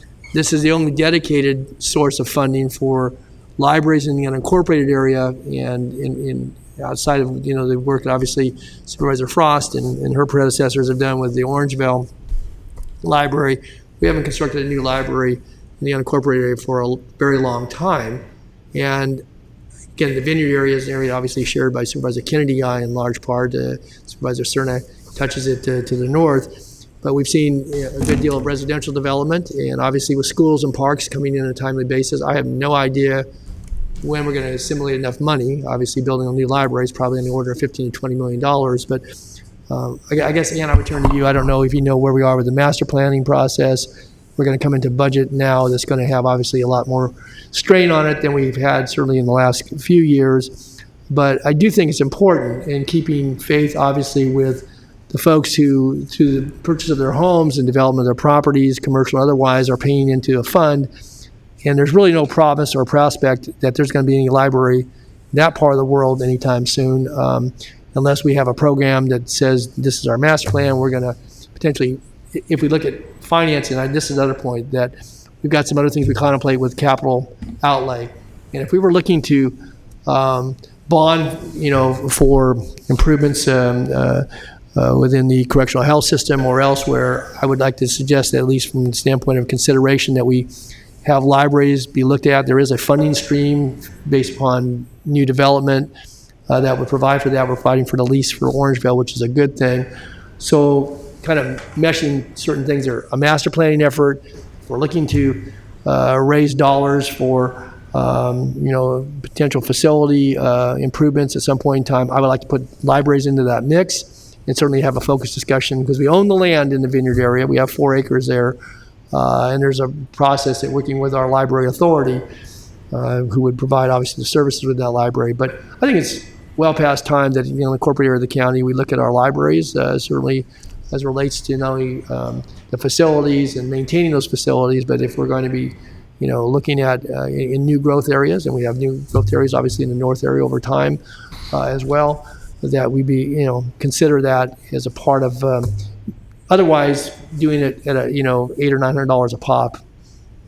You'll chase the library construction piece of it for for a very long time before you could even assimilate enough money. So again, I would just want to throw that in the mix, part of the conversation. And again, that's not for today's purposes, but it is. And I have no idea where we are with the master plan. We were promised we'd have that a year ago this time, and here we are this year, and I don't know where we're at. So Yes, I certainly don't know where we are either, but we can certainly find out and and then schedule something for our board appropriately. Yep. Obviously, working through the chair and next year to have that come to us in a time frame. I know there was some difficulty with the outreach that was contemplated because of COVID, but we got a late start a year ago, fall 19, and here we are. And you get there's a limited amount of dollars here, relatively speaking. But I'd like to have a conversation focused around libraries at some point in time. We will take a look at that. Yes. Good. Thanks, Bob. That's all I have. Any other questions for Bob? All right, we have no one signed up to speak on this. We have no public comments. Okay. All right. With that, then I'll entertain a motion. Move, receive, and file. It just received file. Yeah, this. Do we need a motion? No, this was a receive and Okay. file. All right. All right. Thank you, Bob. Thanks. Mr. Chair, would you like to take your nominations? Yes. You only have 3 items. That would be item 59. You are continuing to January 12th, the North Highlands Foothill Farms Community Planning Advisory Council. You're continuing to January 26th, the Sacramento County Alcohol and Drug Advisory Board. You're continuing to February 9th, the Cemetery Advisory Commission, In-Home Supportive Services Advisory Committee, and the Local Child Care Planning and Development Council, and the Orangeville Community Planning Advisory Council. And for your matters today, you have the Antelope Community Planning Advisory Council, Supervisor Frost. Please continue to January 26th. The Casumnes Area Community Planning Advisory Council, Supervisor Frost. Please appoint James Crowder and continue the remainder to January 26th. Okay, and then Supervisor Natoli. Yes, this is for Galt Arno. I'd like to continue that to January 12th. I actually did an interview yesterday and need to do some follow-up with the candidates. So we'll continue that to January 12th, please. Okay, so you said January 12th? Yes. Yeah, got it. Okay, and then last is Sacramento County Treasury Oversight Committee, Supervisor Frost. Please continue to January 12th. Okay, this concludes your nominations and your morning session. Okay, very good. All right. With that, we will recess until 2 p.m. Do you have closed session? Closed session, You right? do have closed session on the 7th floor. Okay, we'll recess to closed session then.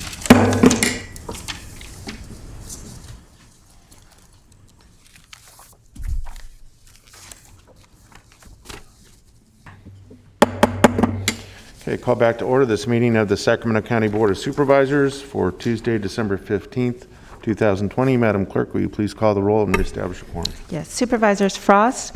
Here. Kennedy. Natoli. Here. Peters. Here. Cerna. Here. And you have a quorum. Great, thank you. Okay. Your 2 o'clock item is to conduct the Truth Act forum pursuant to Government Code Section 7283.1, Response to Immigration and Customs Enforcement, Access to Individuals in Sacramento County Jails. Okay, very good. As Ms. Nichols is coming to the podium, I just want to let anyone that might be viewing this or that expects to address the board know that we do have Spanish interpretation services available here with us in chambers today, so we will utilize those services as need be. And I think with that, you're up. Great, thank you. Is your mic on? That's. Is it now? Good. Okay. There we go. Good afternoon. I'm Cindy Nickel, the county's interim chief fiscal officer, and wanted to give you a brief introduction. This Truth Act forum is being held pursuant to Assembly Bill 2792, the Truth Act, which requires a county or other local jurisdiction where local law enforcement has provided Immigration and Customs Enforcement, or ICE, access to individuals during the last year to hold at least one community forum during the following year. The purpose of this forum is twofold. First of all, to provide information to the public regarding ICE's access to individuals, and secondly, to receive and consider public comment. As part of the forum, the local law enforcement agency may provide data regarding the nature of access provided to ICE during the prior year. Sheriff Scott Jones is here to present that information today. Great, thank you. As the sheriff is making his way down to the podium, I'll just note for the board's benefit, we are expecting to have a couple of speakers that will each be given 7 minutes following Sheriff Jones. They're going to comprise of basically a 14-minute PowerPoint. I think they're going to tag team that PowerPoint, and then we'll have individual speakers following that. Good afternoon, Chair and members of the board. I'm here today, as was indicated by the introduction, for the Truth Act, which will detail our involvement with ICE for 2019. So these stats and the information I'm going to give you today are for the calendar year 2019, even though we're almost done with 2020. I'll start, as I do every year. These hearings aren't nearly as exciting as they used to be when we had a contract and stronger relationship with Immigrations and Customs Enforcement. But nonetheless, I'll start the way I do for the last couple of years by stating what I think many folks have concerns with. Number one, we don't have any coordinated activities or do any enforcement with ICE. We never make inquiries to anybody we come in contact with regarding their immigration status. That is regardless of whether they're witnesses or subjects or folks that are calling us or folks that we may come in contact with during the course of our duties, including the folks that are arrested. Even when someone is booked into jail, we never make inquiries about the status, their legal status within our country. We may make inquiries relative to their country of birth, but that has to do with legally mandated consular notifications. Even if they were to say, for example, they were born in Mexico or some other country, we would not then follow up and ask if they were here legally or make inquiries relative to their status. Lastly, we do not track, monitor, or keep stats of any kind relative to folks' legal status within this country. So I'm going to break down the contact by jail, and we're going to start with our main jail downtown. In 2019, the Sheriff's Department received 419 immigration detainer requests from ICE. Our policy is that we accept these detainers, but we enter them in the system, but we immediately cancel them out.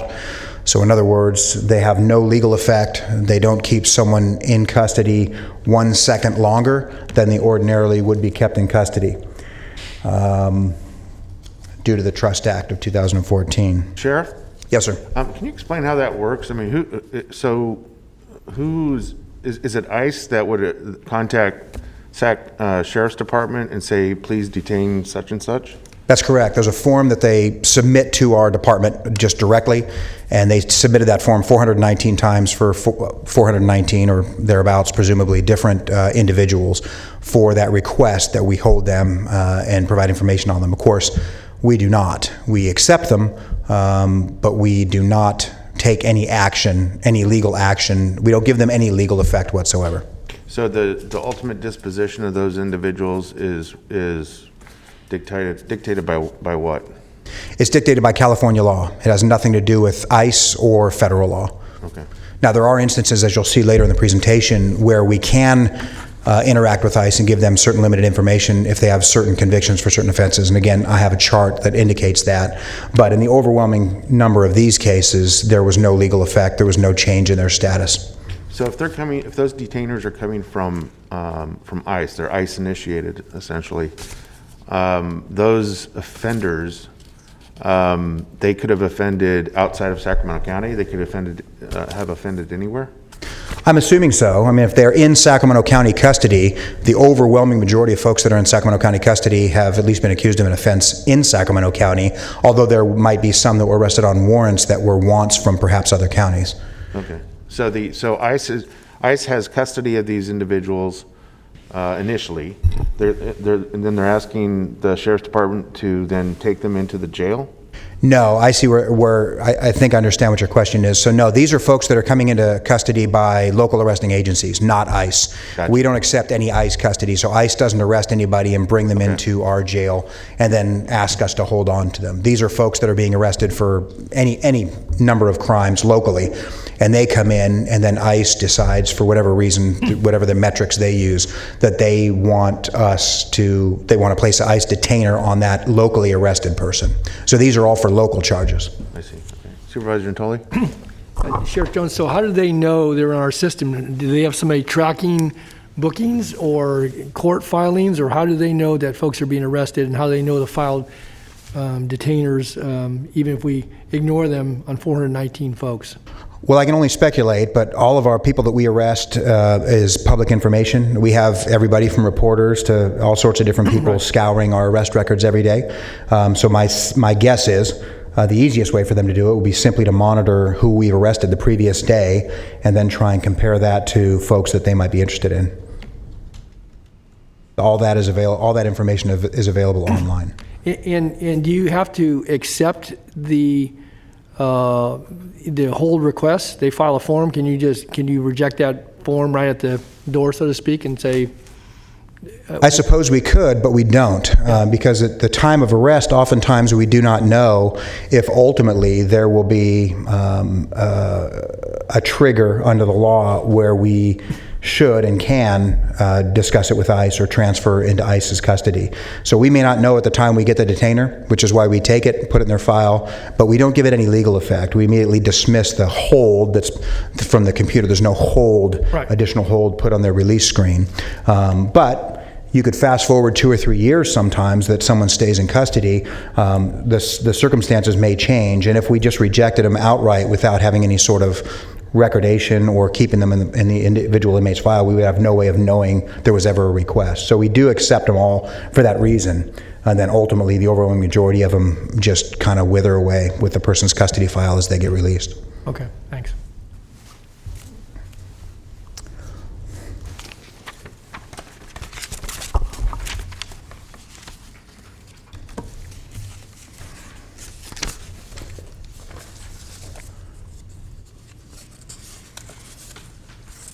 So this is a slide showing how many interviews that ICE conducted in each of our facilities in calendar year 2019. As you can see, they conducted no ICE interviews in either facility for the entirety of 2019.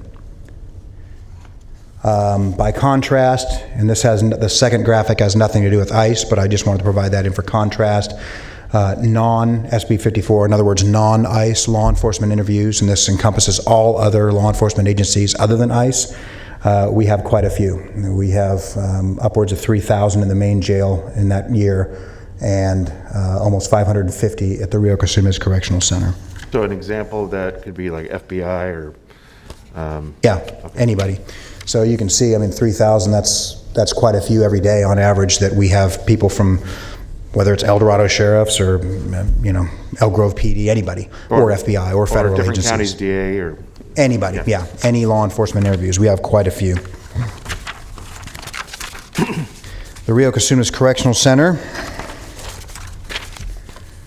Just to reiterate, in 2019, there were no ICE detainees held at the Rio Casumas Correctional Center, and just kind of a reminder for those that might be watching, this board was aware, obviously, that in June of 2018, this board voted to not renew the ICE contract, and then within a week or so, we had gotten rid of all of our ICE detainees. ICE had come and picked them up, brought them to other facilities. So since that date, we've not had any ICE detainees in our facility. So as required by the Truth Act Forum guidelines, we broke down those detainees by race, but as you can see, all of those different races, these are the Department of Justice race categories. There was 0 in any of these categories because there were no detainees. And likewise, it's required they be broken down by sex, which is 0. Here are the qualifying notifications to ICE. By qualifying, if you have a conviction in your history of certain offenses that are enumerated in the statute, then we can notify ICE. And in those particular instances, in 52 instances in 2019, we did so, and that notification basically was letting them know when their release date was, and we transferred custody to ICE. That transfer of custody did not take place in any facility. They were taken out of our facilities and then transferred to ICE custody outside of our facilities. But as you can see, on 52 different occasions, by the enumerated charges that are indicated, there were qualifying notifications that were made to ICE in 2019. There was also one non-qualifying notification to ICE. This was because of human error. It was a mistaken notification, and this details that. It was one Hispanic male that was arrested for misdemeanor DUI. He was time served on the DUI case 4 days later, and because he had that detainer, it was basically human error by a clerk at the Rio Casinos Correctional Center. They inadvertently, mistakenly notified ICE, and custody was transferred to ICE for a time. And again, that was just a mistake done by human error, and an instance like that or mistake like that has not been made since, either in 2019 or in 2020 to date, and hopefully it never will happen. But because of that, and as a consequence of that, we reiterated the policies and practices and procedures to ensure something like that wouldn't happen again. But anyway, wanted to make the board aware of that one instance of non-qualifying notification that was made to ICE.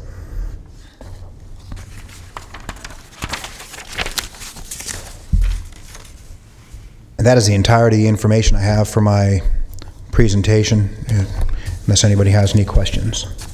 Supervisor Kennedy. Yeah, I'm sorry, Sheriff. Just can you go over the qualifying notifications to ICE slide again? Can you just explain it to me again? Sure. Thanks. So those acts that were passed in California, it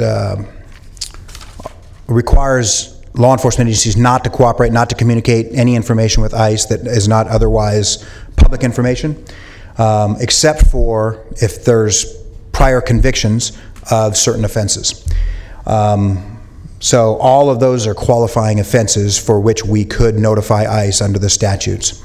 So that's why I've broken it down by statute. So folks can see the statutes, note that they do exist in the statute as qualifying prior convictions that we could notify ICE. And our notification to ICE consisted only of letting them know and coordinating their release date, letting them know when their release date was, and turning over custody of them once they got outside of our facility gates. Of those 52, however, none of them had, as indicated on prior slides, none of them had interviews. So ICE didn't come in and interview these folks beforehand, but they did indicate that they wanted to take custody of those 52. So you say you do it outside. What's that look like? I mean, across the street? I mean... So if you can envision the branch jail, there's a kind of a sally-ported to chain link gate system. So we would walk the folks that ICE wanted outside of that second gate and then turn custody over to ICE, and they would take them into custody and do whatever it is ICE does with them. And is our participation in that, is that voluntary or is it by statute? You mean in terms of us turning over custody to ICE outside of our jail?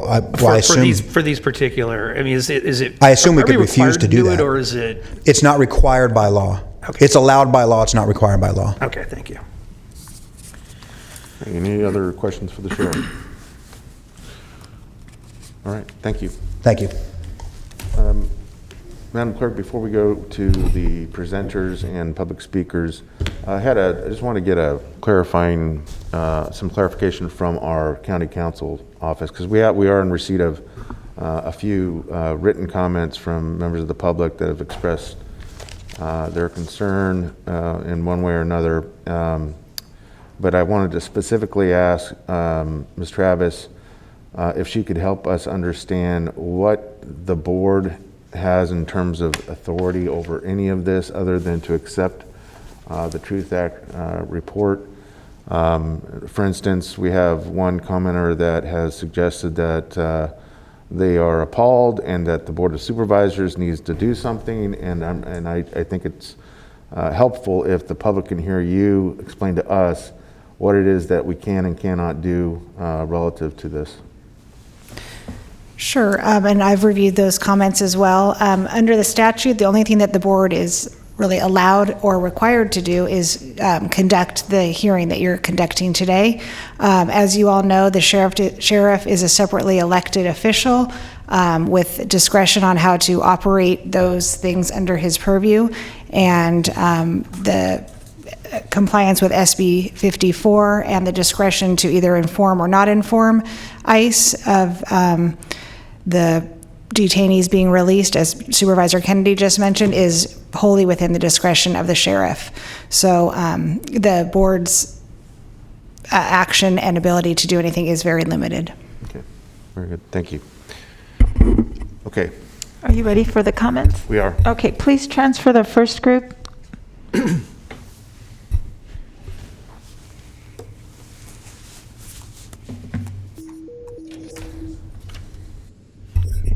Hi there. Okay, let me pull up your PowerPoint.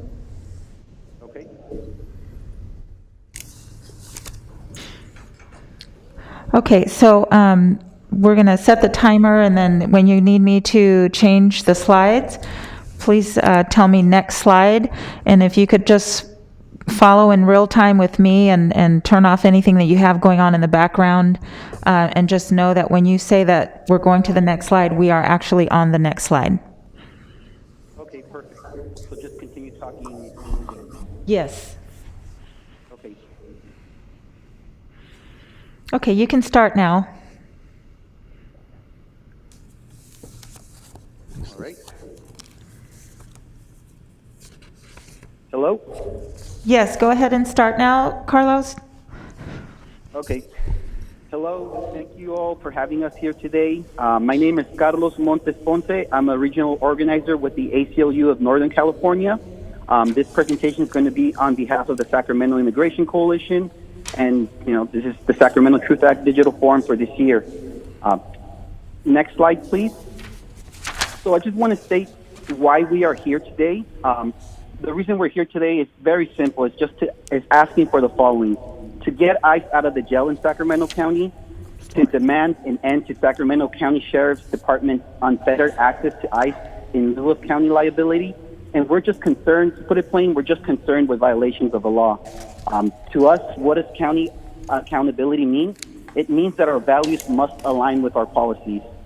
The sheriff mentioned earlier the ending of the ICE contract. As such, the ICE contract has come to an end, so we ask the Board of Supervisors to enact their authority to enact a similar policy that reflects Los Angeles County's recent adopting of ending all ICE transfers without a judicial warrant that occurred this year, September 1st, 2020.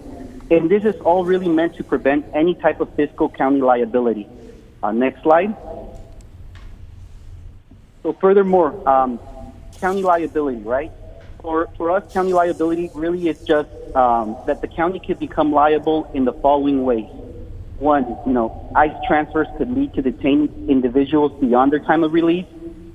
Two, I can't state it enough, the Values Act prohibits this practice. And three, continued detention beyond the time of release of an individual constitutes a new arrest and is a violation. Next slide. So just to address county liability a little further. So county liability, it's not just a theory. Other counties have had to pay liability. And I want to focus on some of these numbers here that we're presenting before you. Los Angeles County settled a class action lawsuit agreeing to pay out class members $14 million. Corona Police Department awarded Daniel Alberto Valenzuela $35,000 after filing a claim outlining violations of federal and state law. And the third point, Edgar Torres Gutierrez was awarded $18,750 by the city of Laguna Beach in response to improper holding by police departments for federal immigration officials. Next slide. And this is the part that we're really interested in getting towards. I know the sheriff presented his statistics, but we want to ensure that this doesn't happen again. That human error he mentioned and that clerical error, while there may be room for it, the people who get detained, that's unacceptable for them. So we want to introduce, what is the local authority for ending cooperation with ICE? So this board has the authority to end all cooperation with ICE. Under the 10th Amendment to the Constitution, state and sub-state jurisdictions cannot be forced to cooperate with federal agencies on law enforcement.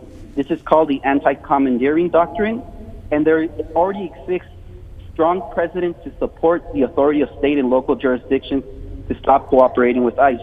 I can't emphasize this point enough that SB 54 with the U.S. Supreme Court victory basically states states are never obligated to work for ICE. And to further bring this point home to all of us is that the Supreme Court denied the Trump administration's lawsuit against California for passing the Values Act. This means that local law enforcement, like the Sheriff's Office, is not obligated to do work for ICE. Next slide. And just to really, set that legal context, U.S. v. California states that, the state has legal authority to end all ICE cooperation. And just like it is in this quote, there's nothing in the federal regulatory scheme requiring states to alert federal agents before releasing a state or a local inmate. We understand that there are different interpretations of SB 54, but we are obviously concerned with any potential violation or, as a matter of fact, human error on behalf of our sheriff's department. It's wrong, it's unjust, and it's a violation of state law. Just to quickly also address last year's comments when the sheriff made when he made the reference to anecdotal stories about folks that we were representing, folks that that may or may have not existed. Well, we just want to emphasize that this year those folks are going to be here present to speak about their experience. With that, next slide. And just our next steps, really, we just want to reiterate these next steps is to get ICE out of the jail in Sacramento County, demand an end to Sacramento County Sheriff's Department unfettered access to ICE in lieu of county liability. And we want to remind that right there, unfettered access, is not something we said. And that we are just, to put it plain, we're concerned with violations of the law. I want to reiterate, this Board of Supervisors voted to end the Sheriff's ICE contract with a 3-2 vote on June of 2018. Then we must do better. To ensure that none of these human mistakes get made, we must implement a stronger policy than SB 54. So that way the Sheriff must abide by the new policy. So we really ask that we work together to end all transfers and model our policy after the Los Angeles County policy. Next slide. And this is my contact information. I will say that I am an organizer. Last year, our presenter was an attorney, but you have my word that if you have any questions about this presentation or anything that I cannot answer because that question is posed for an attorney, I will follow up with you, and we do welcome the the opportunity to work with you on this matter. Thank you. Thank you. Okay, so we'll bring up the next PowerPoint. They need just a quick second to switch it out.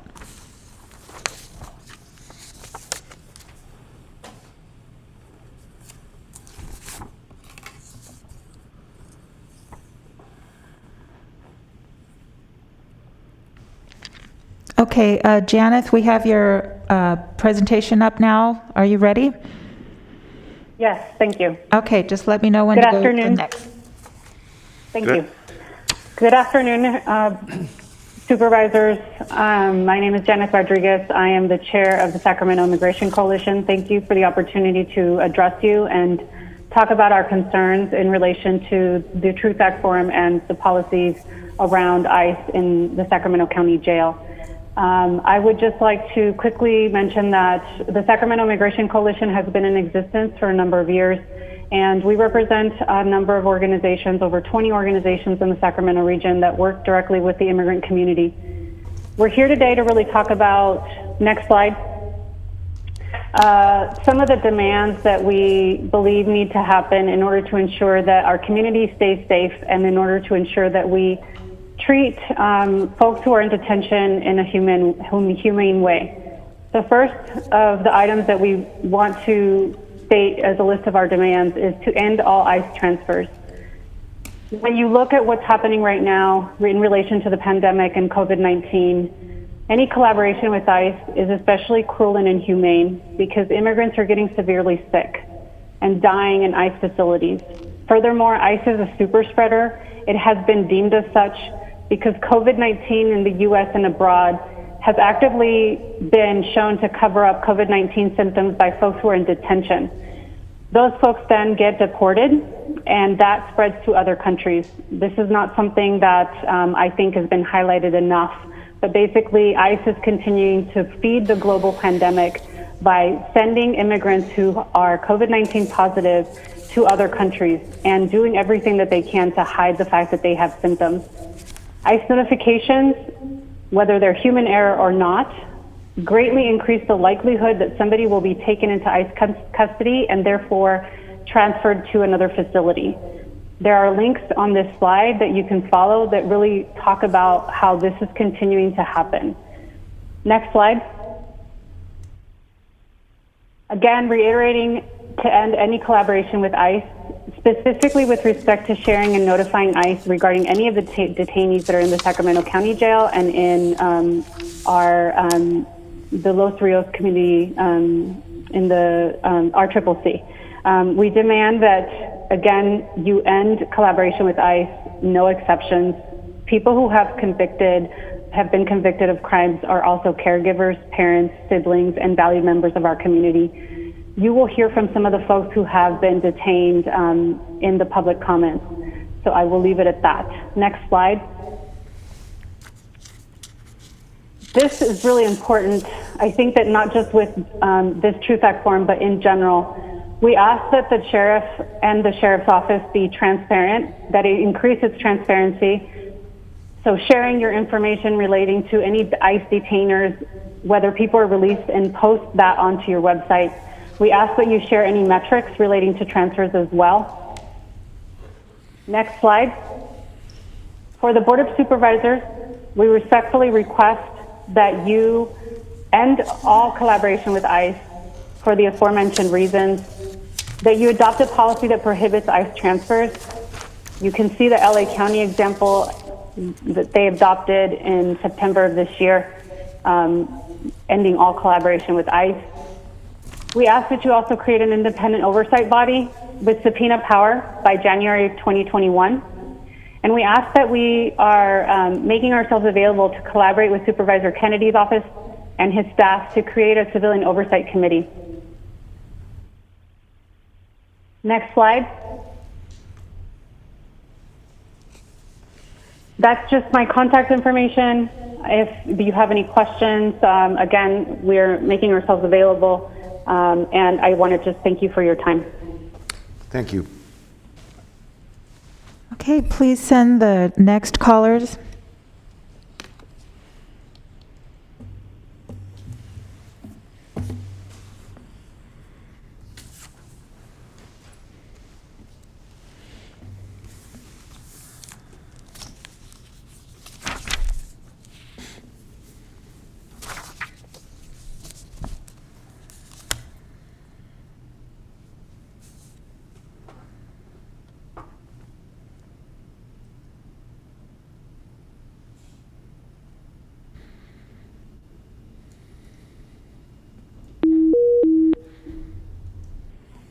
Enrique. Hi. Oh, hi. So you're in the meeting now, and so I believe the first caller will be Joe Mejia. Correct. Yes. Can you turn the meeting off in the background, please, while we're on public comment?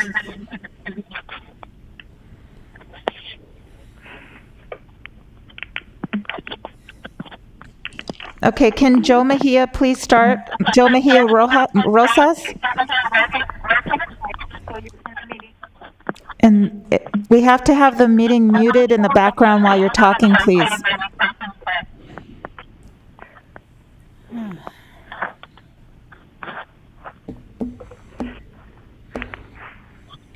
Do we have the meeting muted? Yes. Okay. It's Joe Mejia Rosas. Please start with your comments.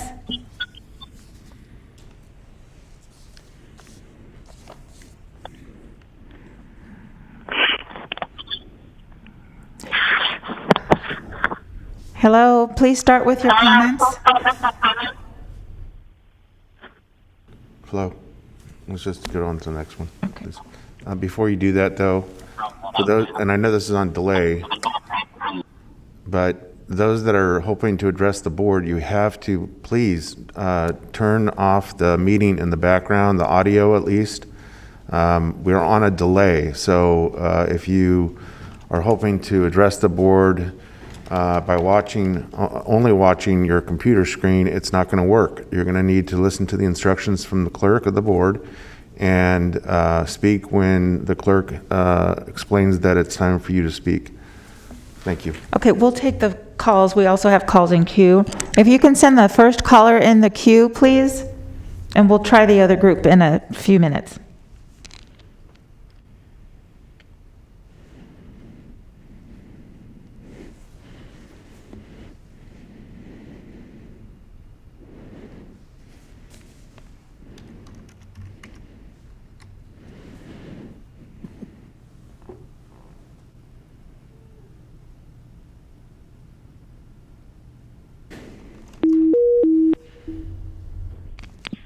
Hi, caller. You have 3 minutes. Please start with your comments.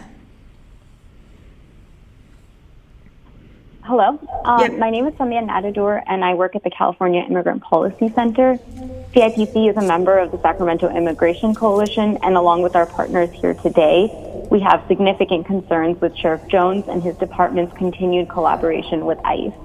Sheriff Jones has transferred immigrants who were eligible to be released from jail to ICE.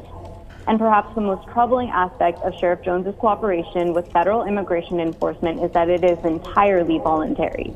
The recent Supreme Court decision in USA v. California leaves intact the Ninth Circuit Court decision that local officials have no duty to help immigration agents enforce federal laws. This means that Sheriff Jones and his department voluntarily cooperate with ICE. We demand that the sheriff and county stop all collaboration with ICE and adopt a policy, as the Los Angeles County Board of Supervisors has done, to permanently end the controversial practice of transferring immigrant community members from county jails over to federal immigration enforcement absent a judicial warrant. To be clear, adopting such a policy is fully within the purview of the board. And further, an individual does not need to be in an ICE detention center in order to go through civil immigration proceedings. Once an individual has earned release, they should have an opportunity to return home to their families. Ultimately, when law enforcement agencies are entangled with ICE and don't respond to the needs of the people that they serve, it creates a chilling effect in the community, making each of us less safe. We respectfully request your attention to the aforementioned demand, as well as those being uplifted by my colleagues today. Thank you so much for your time. Thank you. Please send the next caller.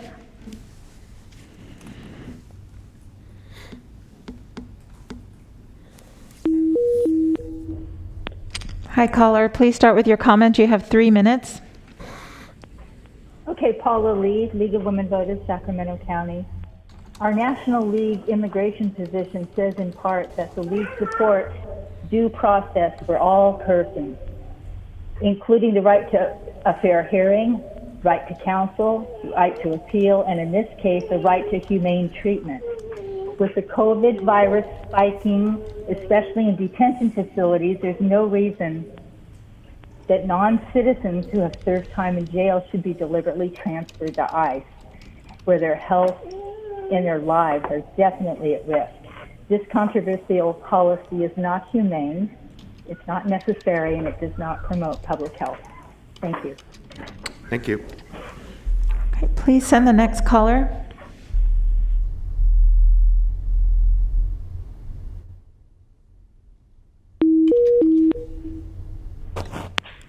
Hi, caller. Please start with your comment. You have 3 minutes.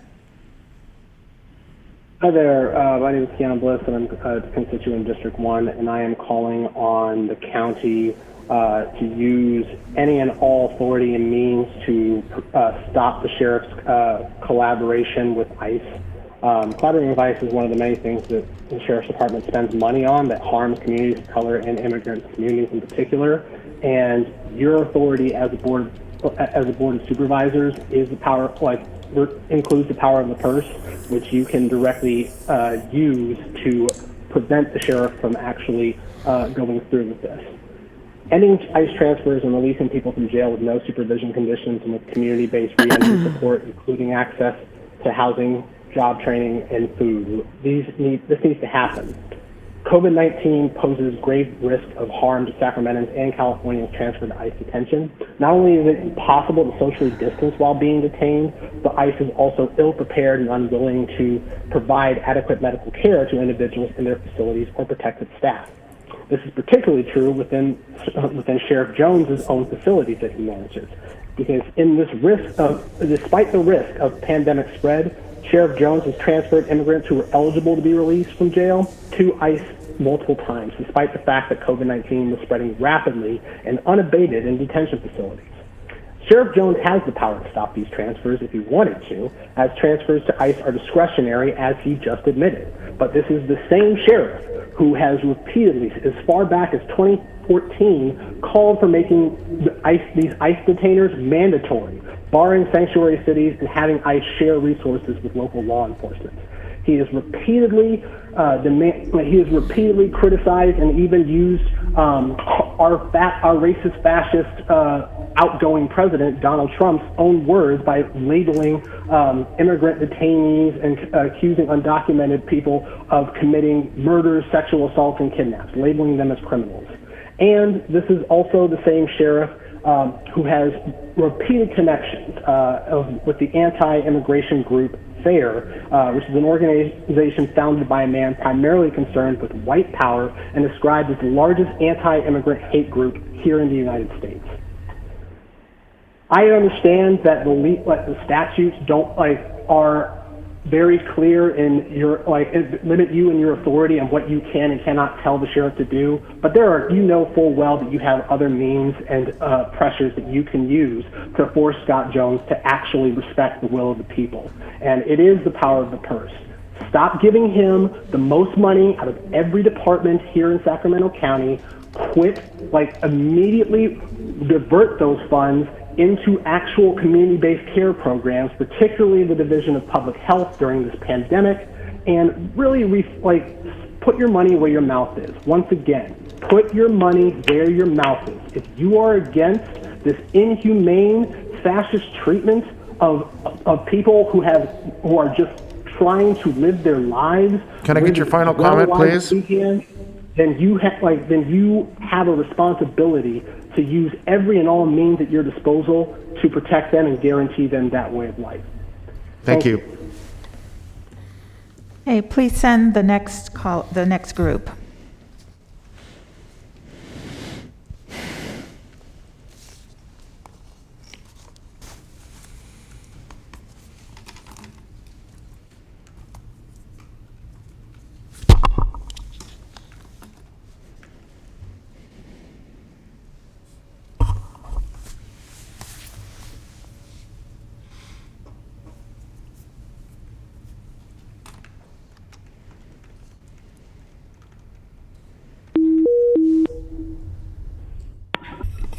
Hi, okay, Joe Mejia Rosas, please start with your comments. Please. Yes, hi, thank you. Can everybody hear me? Yeah, can you turn the meeting off in the background? We need the meeting to be muted in the background, and someone still has it running.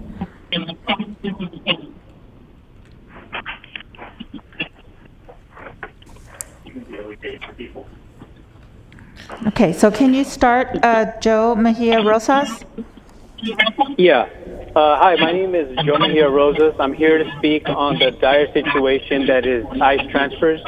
I just got out of ICE on July 28th of this year after serving 36 months in ICE. In the 36 months, I served in 3 different facilities.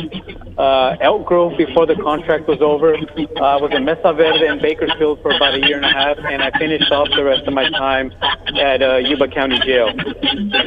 While I was in these 3 facilities, I witnessed firsthand the cruelty and inhumane conditions that they had everybody in there. And I mean, it's safe to say during these current conditions of COVID-19 that the situation in these facilities has only gotten worse and worse.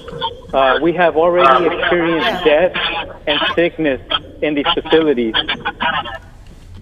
I am here to express the heartfelt pain from all the immigrants in all these facilities.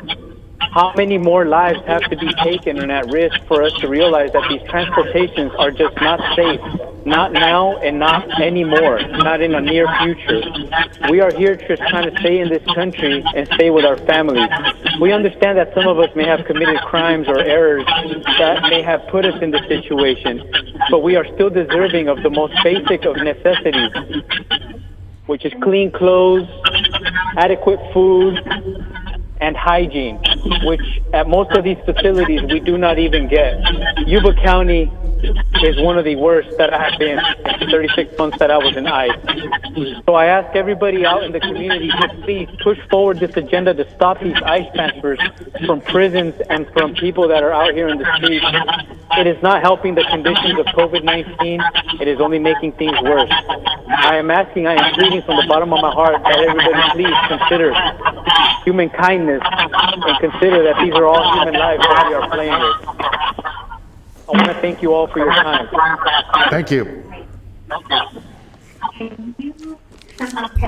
Can we, the next person, Dr. Kravitz, could you please help me? The feedback is intolerable. Someone has the meeting running in the background, and it's really disruptive. If everyone can even just mute their phone, if they're not talking, just mute the phone. Try that. Let's just mute the phone. Everybody mute the phone. Everyone mute their phone.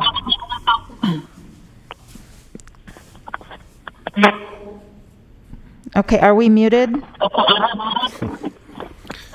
Charles, Joseph, I'm gonna hang up the call, and I'll call each person back because this isn't working. Sorry. Okay, we'll have to figure out, and we've tried our very best. And so let me see if I can just call each person, and we'll try it that way, just so we give everyone an opportunity. Meanwhile, I'm going to remind everyone that's watching, please turn off or silence the meeting in the background. We cannot understand you when you have the feedback going. And I'm trying to be nice about this, but we didn't hear, I don't think, maybe more than 3 words from the last speaker because of the feedback. So if you want to be heard, you're going to have to follow the directions, please.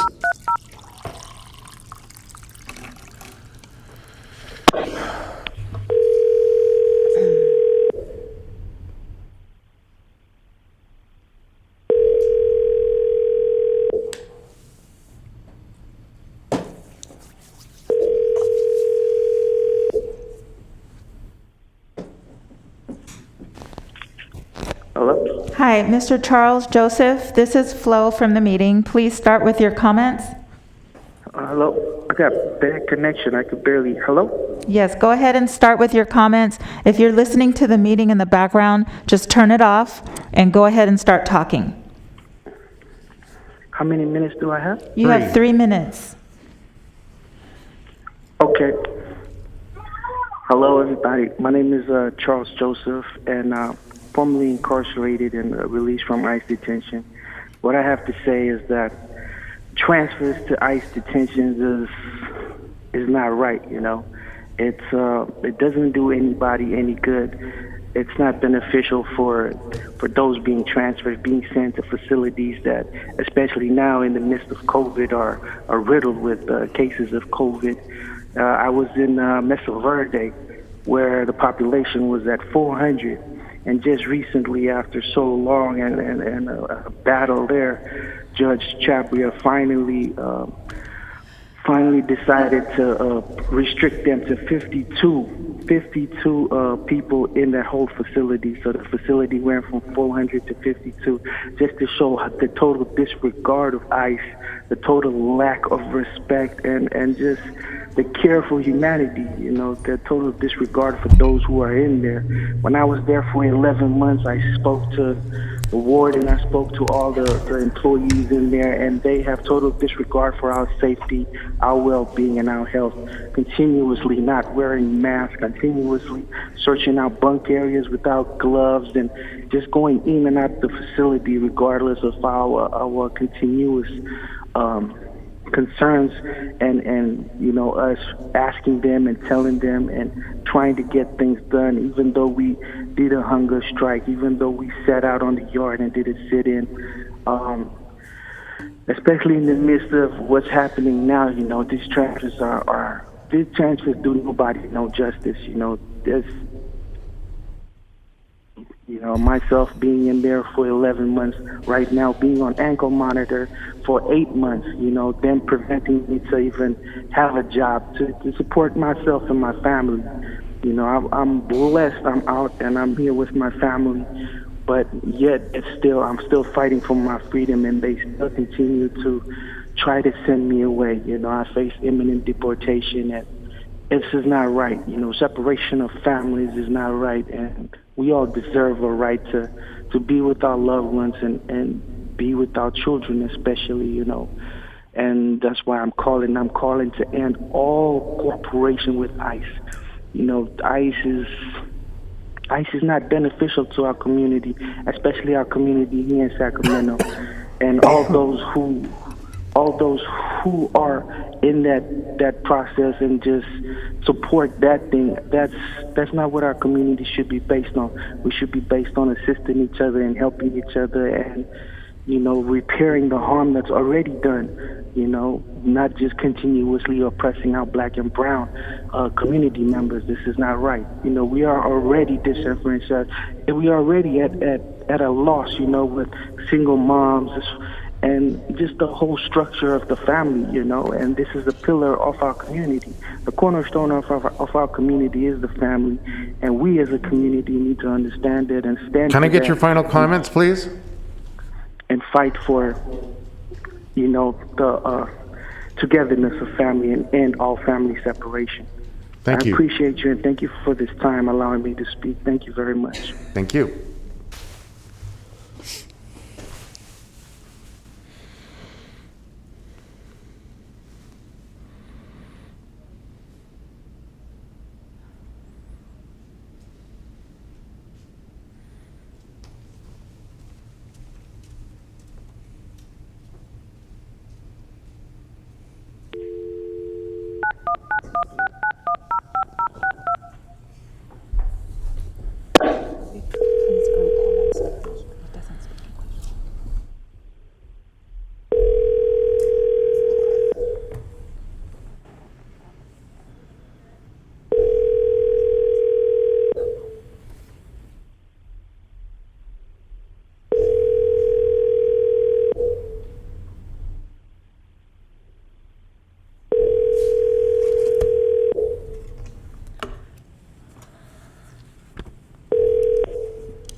Por favor, deje su mensaje para Enrique Nambo Alcántar.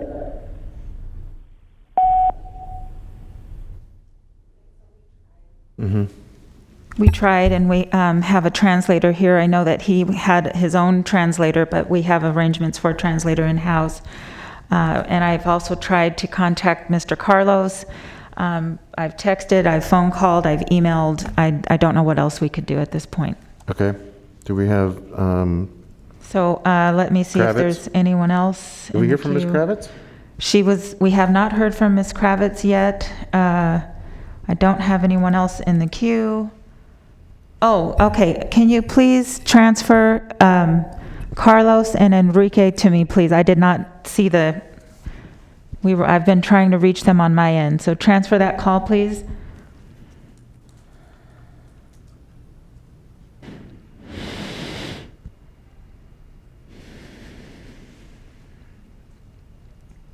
You want me to take a seat? Just wait right there, sweetie, just in case anything goes wrong. No worries.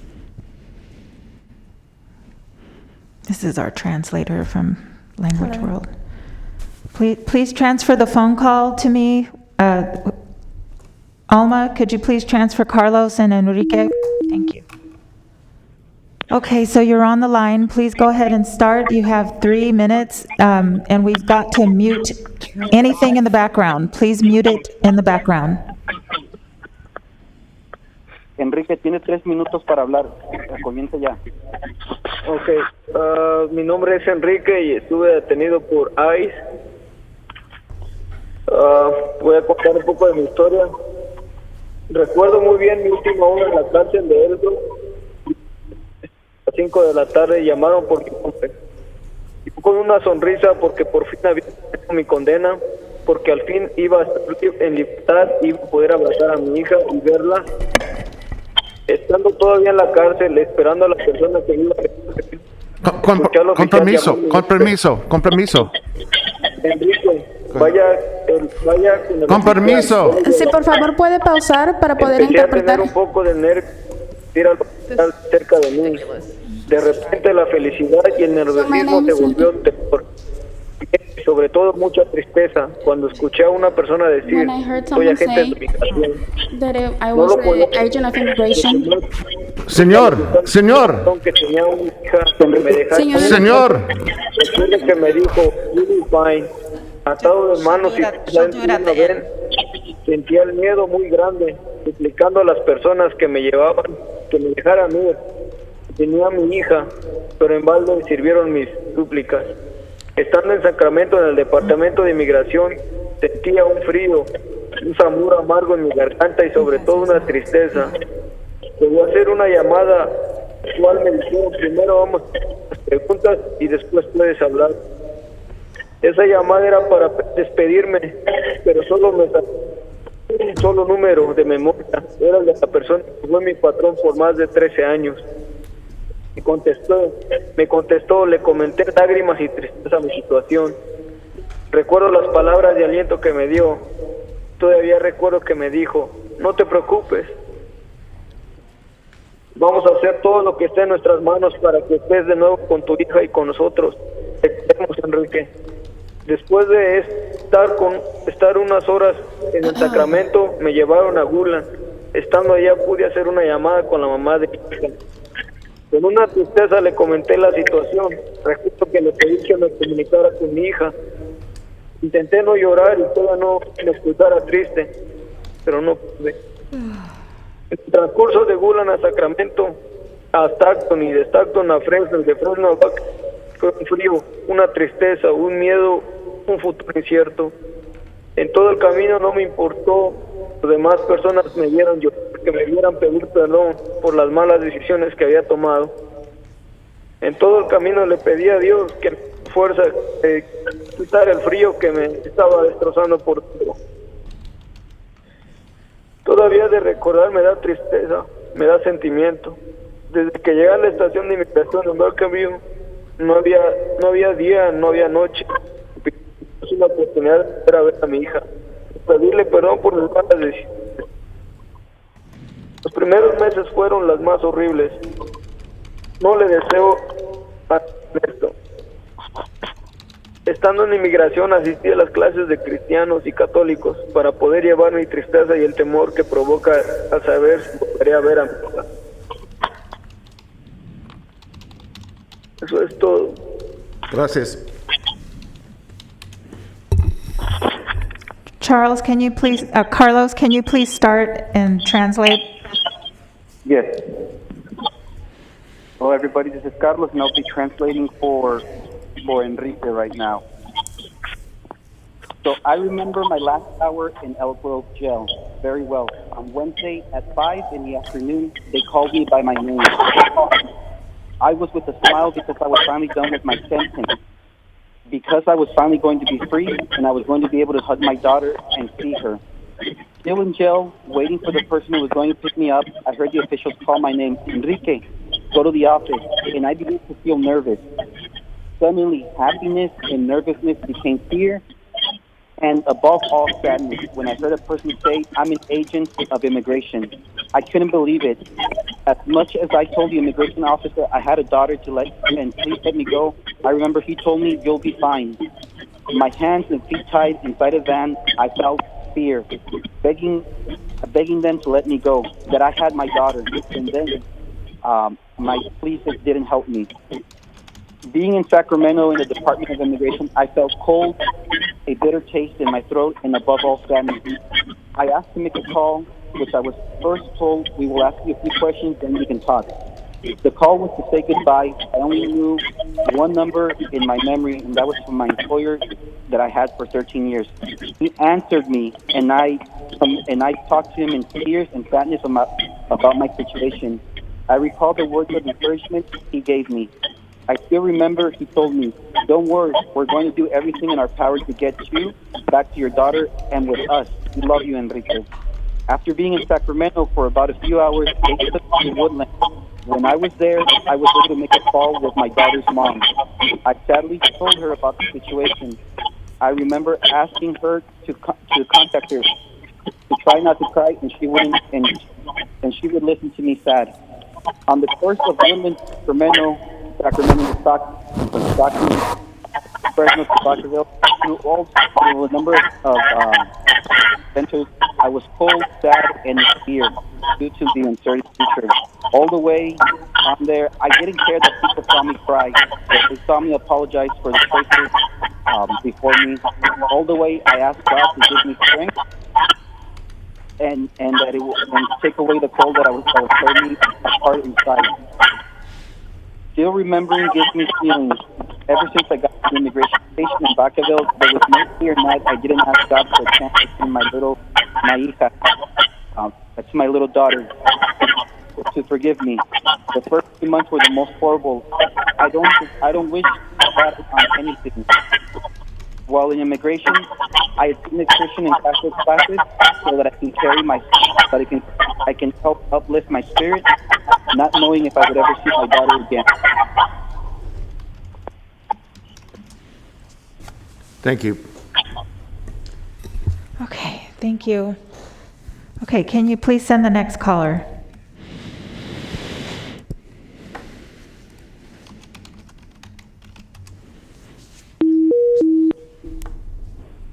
Hi, caller. Please start with your comments. You have 3 minutes. Good afternoon. My name is Rhonda Rios-Kravitz, and I'm the CEO of Alianza. The Truth Act and SB 54, the Values Act, are laws that endow values deeply rooted in our state. Laws that reinforce that people can and should interact with state and local police without fear of being torn from their communities. As the supervisors, you are well aware, in violation of state law, the Sacramento County Sheriff's Department notified ICE and illegally transferred Mr. Nambo to ICE custody in 2019. Mr. Nambo, after serving his 4-day sentence, was ripped from his loved ones and thrown into inhumane immigration detention conditions for nearly 8 months, including several months during the COVID-19 pandemic. During this month, Mr. Nambo lost his liberty, lost his job, and suffered from the fear that he would never see his family, including his then 5-year-old U.S. citizen daughter and other loved ones again. The wrongful acts of Sheriff's Department were done maliciously, oppressively, fraudulently, and in conscious disregard of the rights, safety, and health of Enrique Nambo. Most of us living in this county were unaware of those abuses, as well as ongoing abuses under the auspices of the Sheriff's Department. We as individuals living in this county need to prevent further inhumane abuses. Sacramento County residents and concerned community members must stand for compassion, humanity, and equal justice. We must stop all collaborations with ICE and end all transfers. It is a moral responsibility that the county must uphold. We already know that incarceration harms individuals, families, and communities beyond just the person incarcerated. When the Sheriff's Department voluntarily collaborates with ICE, they are permanently separating immigrants from their loved ones, exacerbating existing inequalities. We as Alianza and the Sacramento Immigration Coalition recommend adopting a policy that creates a bright line separation with ICE. Stop all ICE notifications and transfers and put an end to the painful separations of our communities and families in Sacramento County. When local law enforcement agencies work with ICE, the result is a two-tiered system of justice where individuals are punished twice simply because they are immigrants. Also, federal immigration authorities should not be given access to county facilities, computers, equipment, records, databases, or individuals in county custody. Moreover, federal immigration authorities should be prohibited from access to any part of the county's facilities that are not open to the public, including but not limited to any areas of county facilities that are reserved for law enforcement agencies. In addition, all policies relating to immigration enforcement adopted by the sheriff should be open for public review and comment. If we uphold our values, we will move Sacramento County forward and keep up with other counties across the state that already are protecting immigrant residents. Can I get your final Los comments, Angeles please? County and Contra Costa County have already ceased any and all transfers to ICE. We need policies that honor our values of transformation, restoration, and healing. End all notifications with ICE and transfers. Thank you. Thank you. Please send the next caller.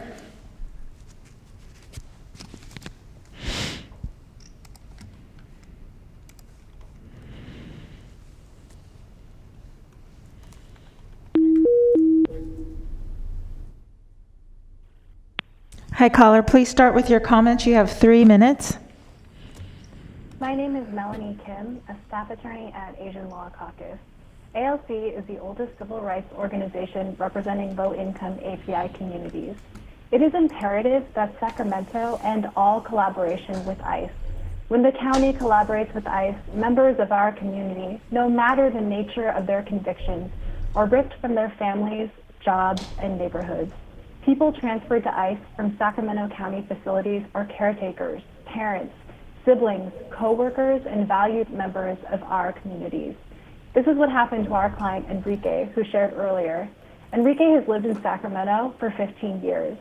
Enrique was transferred to ICE in 2019 by what the sheriff called human error. When it comes to the dire and inhumane consequences of an ICE transfer, there is no room for human error. People like Charles Joseph, Joe Mejia, and Enrique should never have been transferred to ICE. They should have been allowed to come home like everyone else. And so long as Sacramento chooses to continue collaborating with ICE, many more people will suffer irreparable harm and trauma because of this choice. The county also makes itself susceptible to potential liability for damages for choosing to collaborate with ICE. The Board of Supervisors can and must act. They must take responsibility for their county and find courage to do so. The supervisors can pass a resolution ending collaboration with ICE. They also control the purse strings of the county. They can restrict what money is used for and prohibit local funds from being used for immigration enforcement purposes. County resources should not go towards detaining and deporting community members. Supervisors, please do not sit back and let these atrocities continue in your county. Thank you. Thank you. Okay, and go ahead and send the next caller, please.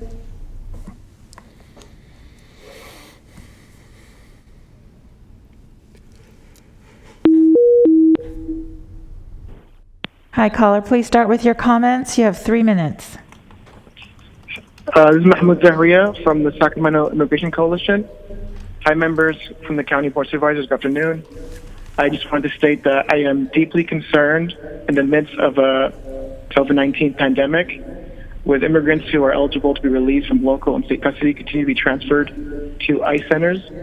In the midst of the pandemic, Sheriff Scott Jones has transferred immigrants who were eligible to be released from jails to be reunited to their families. Instead, they're held in customs, despite the fact that COVID-19 is spreading rapidly and facilities are one of the most impacted with COVID-19.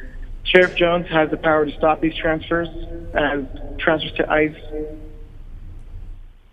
are able to happen, and transfers can happen now. The poor health outcomes of people who are incarcerated are compounded further when they are transferred by local jails to ICE detention facilities, which are notorious for medical neglect and unhygienic conditions. COVID-19 poses a grave risk of harm to folks in Sacramento and California. Not only is it impossible to create social distancing mechanisms while detained, ICE is also ill-prepared and unwilling to provide adequate medical care to individuals in need. The sheriff and the county must stop all collaborations with ICE. Collaborating with ICE is one of the many things that the sheriff's department spends money on that harms communities of color and immigrant communities, and is illegal under SB 54. Ending ICE transfers and releasing people from jail with no supervision conditions with community-based support, including access to housing, job trainings, and food. All the alternative immigration detention centers, like ankle monitors and intense diversion programs, mean that immigrants and refugees are no longer incarcerated. These alternatives still harm the health for them in different ways. By ending ICE transfers, Sacramento has the opportunity to promote public health by reuniting families and communities of color. Families are stronger when they are together. Thank you. Thank you. Okay, that concludes your public comments. We don't have any more comments as of 3:09. I'm going to close the comments now. Thank you. Okay. Before we go to my colleagues here to see if there's any questions or comments, I want to go back to our county council. There have been some comments shared that suggest that this board does have more authority than what you explained earlier based on what happened in Los Angeles County. Do you know the details of that, Lisa, and can you shed some light on why there may be some difference of opinion or maybe even confusion around the authority question? Sure. From my research on Los Angeles County, it appears that the sheriff of Los Angeles County has agreed to not do ICE transfers without a judicial warrant, which I don't believe is the case here. Subsequent to that, the County Board of Supervisors passed a resolution outlining the same or confirming the same. So that is the stark difference between what we have in Sacramento. For those that are watching or have shared that opinion that you believe that this Board of Supervisors can simply do what the LA County Board of Supervisors has done. Let me just reiterate what the County Council just said. It required the cooperation and agreement of the sheriff, which we do not have here. At least I have not been informed that we have that agreement with the sheriff.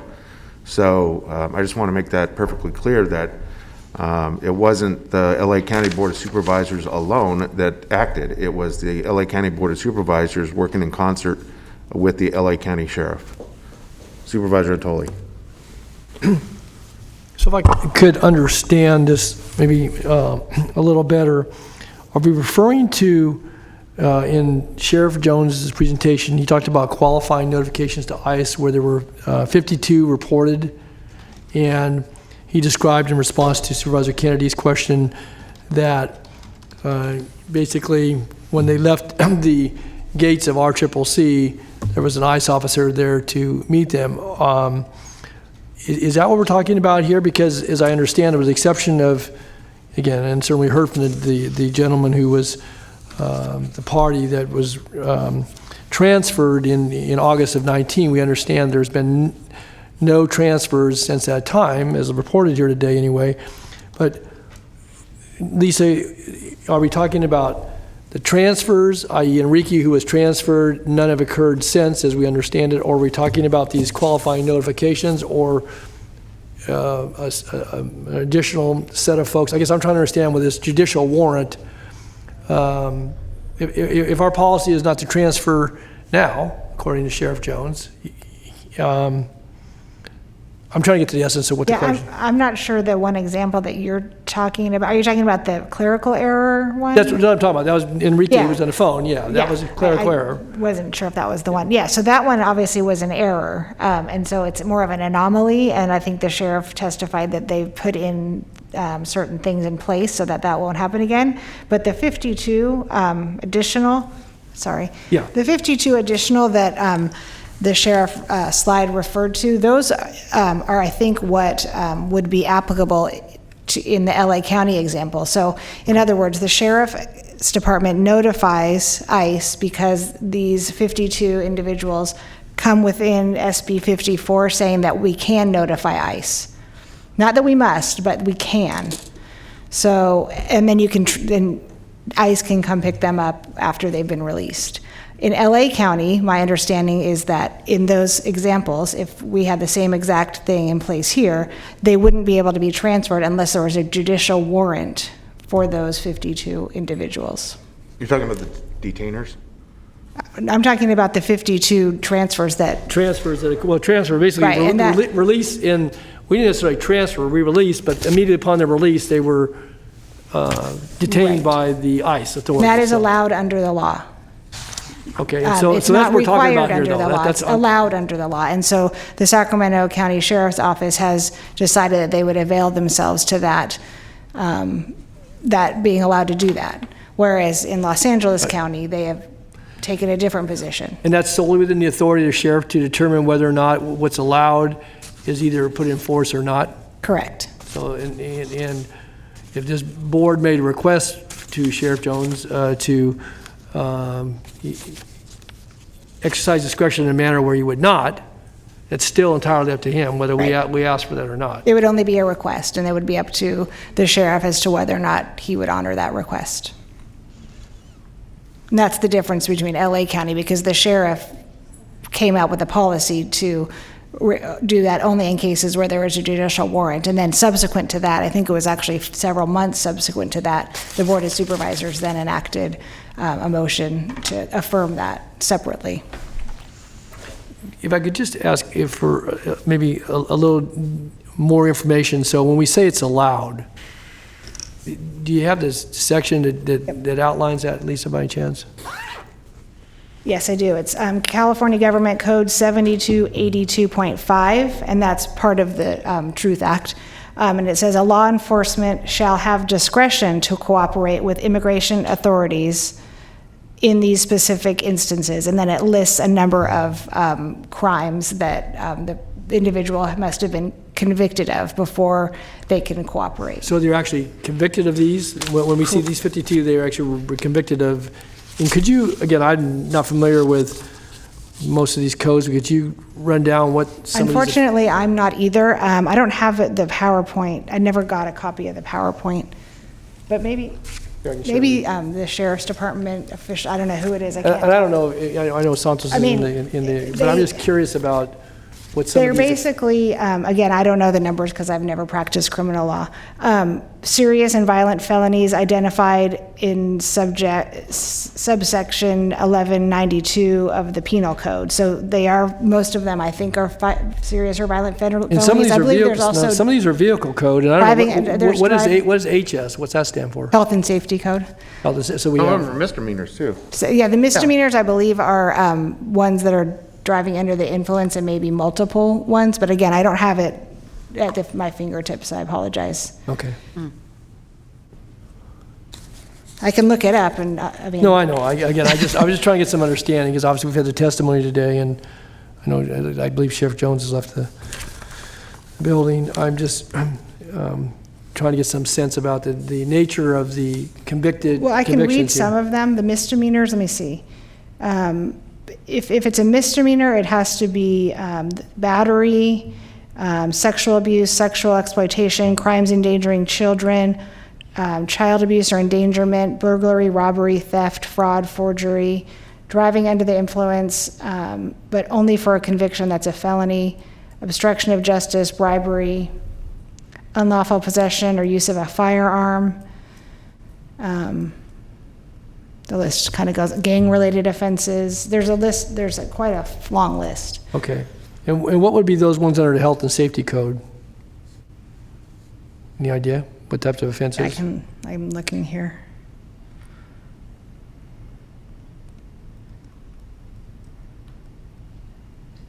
Must be serious. I can get back to felonies. you on this. I can easily look them up Oh, here. they're but felonies, I know.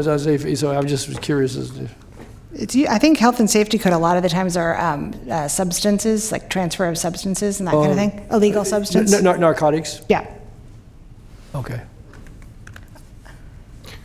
But this, can I dovetail? Sure, go ahead, yeah. So the slide says 52 are reported to DOJ. What does that mean? Does that mean that the Sheriff's Department simply reports to the Department of Justice and not directly to ICE? I don't know if the representative from the Sheriff's Department wants to shed some light.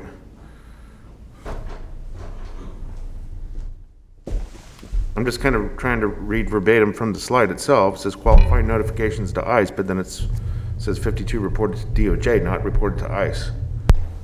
Good afternoon, Chief Deputy Ramos, Sacramento Sheriff's Office. I am the Chief Deputy in charge of Correctional Services. Thanks for leaving, Scott. The 52 are, every year we're required to report to DOJ those individuals that under that law we turned over to ICE. So we don't notify ICE of those 52 individuals. What happens is the detainer is entered in the system and then canceled out. And then at some point prior to the release, ICE sends us another form, and you're gonna have to excuse me because I don't know what that form number is, but it's another detainer that says, hey, this individual is set to be released on such and such a date. They have been convicted of any one of these applicable enumerated offenses. Then our staff goes through, verifies the fact that yes, in fact, they were convicted of one of those offenses and that they are eligible under this code section. And then we provide ICE with a release date and time.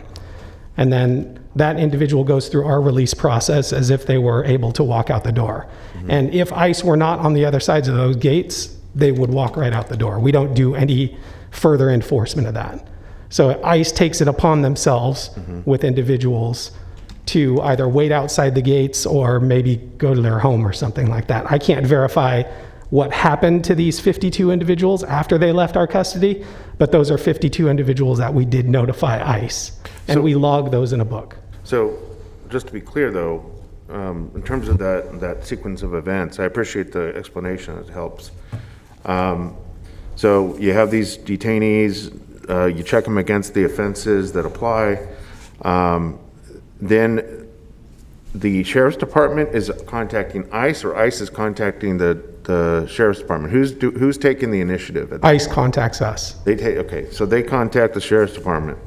Where does the DOJ then come in? DOJ just requires by mandate that we report all of these turnovers. Gotcha. So if it were 52, 53, whatever the number is, DOJ requires that at the end of the year we report those numbers to them and what the qualifying offenses were. So you could have another 52 that had all these same offenses hypothetically, and for whatever reason ICE doesn't contact the Sacramento County Sheriff's Department, they walk out after they've satisfied their sentence. Correct. We only log and categorize and keep track of those individuals that we do turn over to ICE custody. So then, question back for County Counsel's office. Assuming that LA County once upon a time did something similar, is the initiative that the Board of Supervisors, along with the cooperation of their sheriff, then interrupt that process at the point where when ICE contacted LA County Sheriff, they said, no, we basically are not giving you any information? Yeah, I don't know the answer to that question because I don't know, I haven't studied enough what the process is. I would assume that they probably say, if ICE contacts them, we'll give you the information, but only if you get a judicial warrant. I see. That's my understanding of how it works, but again, I'm not super familiar with it. I see. So it basically adds a procedural step to acquiring the custody of a detainee. Correct. Okay. And I'll answer your question about sure. the health and safety code. It is controlled substances and dangerous drugs. Those are the health and safety code references. Okay. So, and thanks for being here, Chief Deputy Ramos. I'm just curious then, so the sheriff, obviously with delegation of authority, is exercising, I guess, what's allowed in the law to in response to a second detainer notice, or a second notice from, again, that wasn't clear from the presentation, so there's a second notice that came behind these 52. And are we compelled in any way when it comes to release that we give maybe it's the day or the date, but the time, because that shows a lot of coordination potentially. You don't know, obviously you decide some different examples, maybe they went to their home or whatever, but if they're clearly waiting outside the gates, then they're being given sufficient intel to know that at 3 o'clock on Tuesday afternoon, this person's completed a sentence, he'll be processed through, and he's going to be outside the gate. You can choose to be there or not. Versus folks with DUI and so forth, they can get released in the middle of the morning downtown, early morning. So I guess I'm curious, what level of coordination? Maybe you know, maybe you don't. But does this entail? Is there that level of coordination? We provide no more information to ICE than we do the general public. All of their release information, all of an inmate's release information is available on our public website. So that's the only information that we give to them. It's really a coordination for family members as well as what time do I need to show up at the branch to pick up my loved one. And have there been situations that you're aware of where the family showed up to meet the person and guess who was there was ICE, and ICE, I guess, puts them in handcuffs or takes them into custody, however they do that, and the family's left sitting there in our driveway at RCCC? I mean, again, I don't want to make something up here, but I can envision that the family shows up, the inmate, the person in custody who's completed their sentence is unaware that this is going to happen, or do we tell them? Do they know? Do the folks, when upon the release? Because I couldn't understand all of Enrique's explanation, but it sounded like he was going to meet his daughter, and the next thing he knew, he met ICE agents out. And his was a different situation, but I don't have any direct knowledge of any specific instances where that occurred. It's possible that it could occur because ICE has the same information as family members, Right. so it's possible that it could occur, but I'm not familiar with any. Again, I was trying to, again, I know you were trying to listen too, but when Enrique was describing this, he thought he was going to go meet his daughter, and he went and the ICE authorities were there for him. I guess I just has there been discussions with the sheriff's department about whether or not we would continue to follow this protocol? Or obviously the sheriff was here, and I don't expect you to have to speak for him, but as to whether we would exercise maybe another level of discretion on this, or I have not had any discussions with anybody. I wouldn't want to answer for the sheriff if he's had those discussions or not. Okay. Do you know of any other county, LA County, obviously being large, was cited in this discussion? Do you know of any other counties have taken a similar position that without benefit of judicial warrant, we're not going to provide the information? I'm not familiar with that now. Thanks. Supervisor Kenny? Yeah, thank you for being here. So to be clear, you said that we don't give any more information than we do to the general public, but we must, because we don't just walk inmates out the door and shut the gate and walk back in. So there must be coordination. There must be more information passed on to ICE, right? We actually do escort. So if you're familiar with the way that RCCC is laid out, there's a secured side where all of our releases have to be escorted to that gate, and then there's a 2-gate sally port system. So once they reach that sally port system and they're released out the second gate, the deputies literally turn around and walk away. Really? Way out in RCCC? Correct. Do we ever have people just walking around Franklin? And generally speaking, people either have rides or they're given vouchers for cabs. I know that there's cabs that are oftentimes parked out there waiting. So we don't provide any transportation on our own. Sometimes we'll do, depending on the circumstances, we'll release individuals at the main jail, depending on if they had a court proceeding, they were housed at the branch or something like that. But I didn't know that. It's not irregular for people to be released outside at the gates of the branch. Or I'm sorry, RCCC. Okay, thank you. Okay, great. Thank you very much. Thank you. Just to kind of put a conclusion to the discussion, sounds to me like without the participation of the sheriff to do something similar to what LA County did, and of course that would then require there to be some consensus here on the board itself.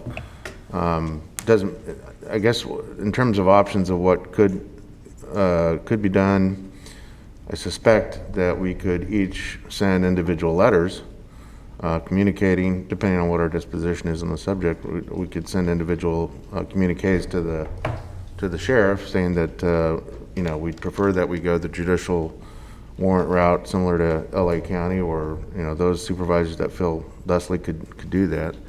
But absent kind of that consensus on the board, along with the participation of the the sheriff, I just want to make it clear to those that are watching and perhaps those that called in today that would be very difficult to, I think, achieve here. Doesn't mean, again, we can't communicate our own personal views on the subject.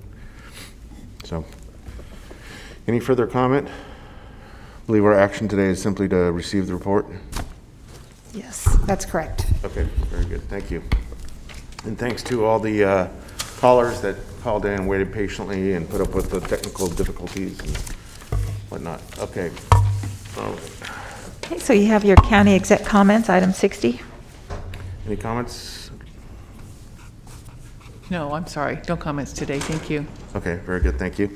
Any comments by my fellow board members? Supervisor Frost. I just wanted to ask Ann, I guess Steve Hartwig isn't here, but several weeks ago we had a conversation around the relinquishment of Highway 16, and there was a board consensus that we would move forward with a meeting with Caltrans and begin to move forward with the process of the relinquishment. And I would like to ask for an update on how that meeting went. It's been several weeks, so I'm wondering if you can help us get an update on what's transpired and how that meeting went and what's going on with the relinquishment. Absolutely. Appreciate it. Supervisor Peters. Thank you. I'd like to ask the county executive to locate and bring to this board the code amendment for the ban of cell phone towers on the American River Parkway. We asked for that long time ago. I don't know, a month or two or six. Yeah, six months ago, yeah. Years ago. Anyway, it's disappeared, and if you could bring it, I know I won't be here to vote on it, but my memory is We'll everybody was. What? We'll expect your call. Call in. Turn your cell phone Will you off. take my call? Yes. Turn the meeting off, though, in the background. Yes, I will do that. Thank you. Thank you very much. All right. Any further comments by board members? All right. If not, we will adjourn. We do have another board meeting scheduled for tomorrow. It's going to be a full day of hearings. And if there's no further business before this, Is it 10 o'clock start tomorrow? o'clock, AM. 10. Yep, 10 o'clock. All right, we are adjourned.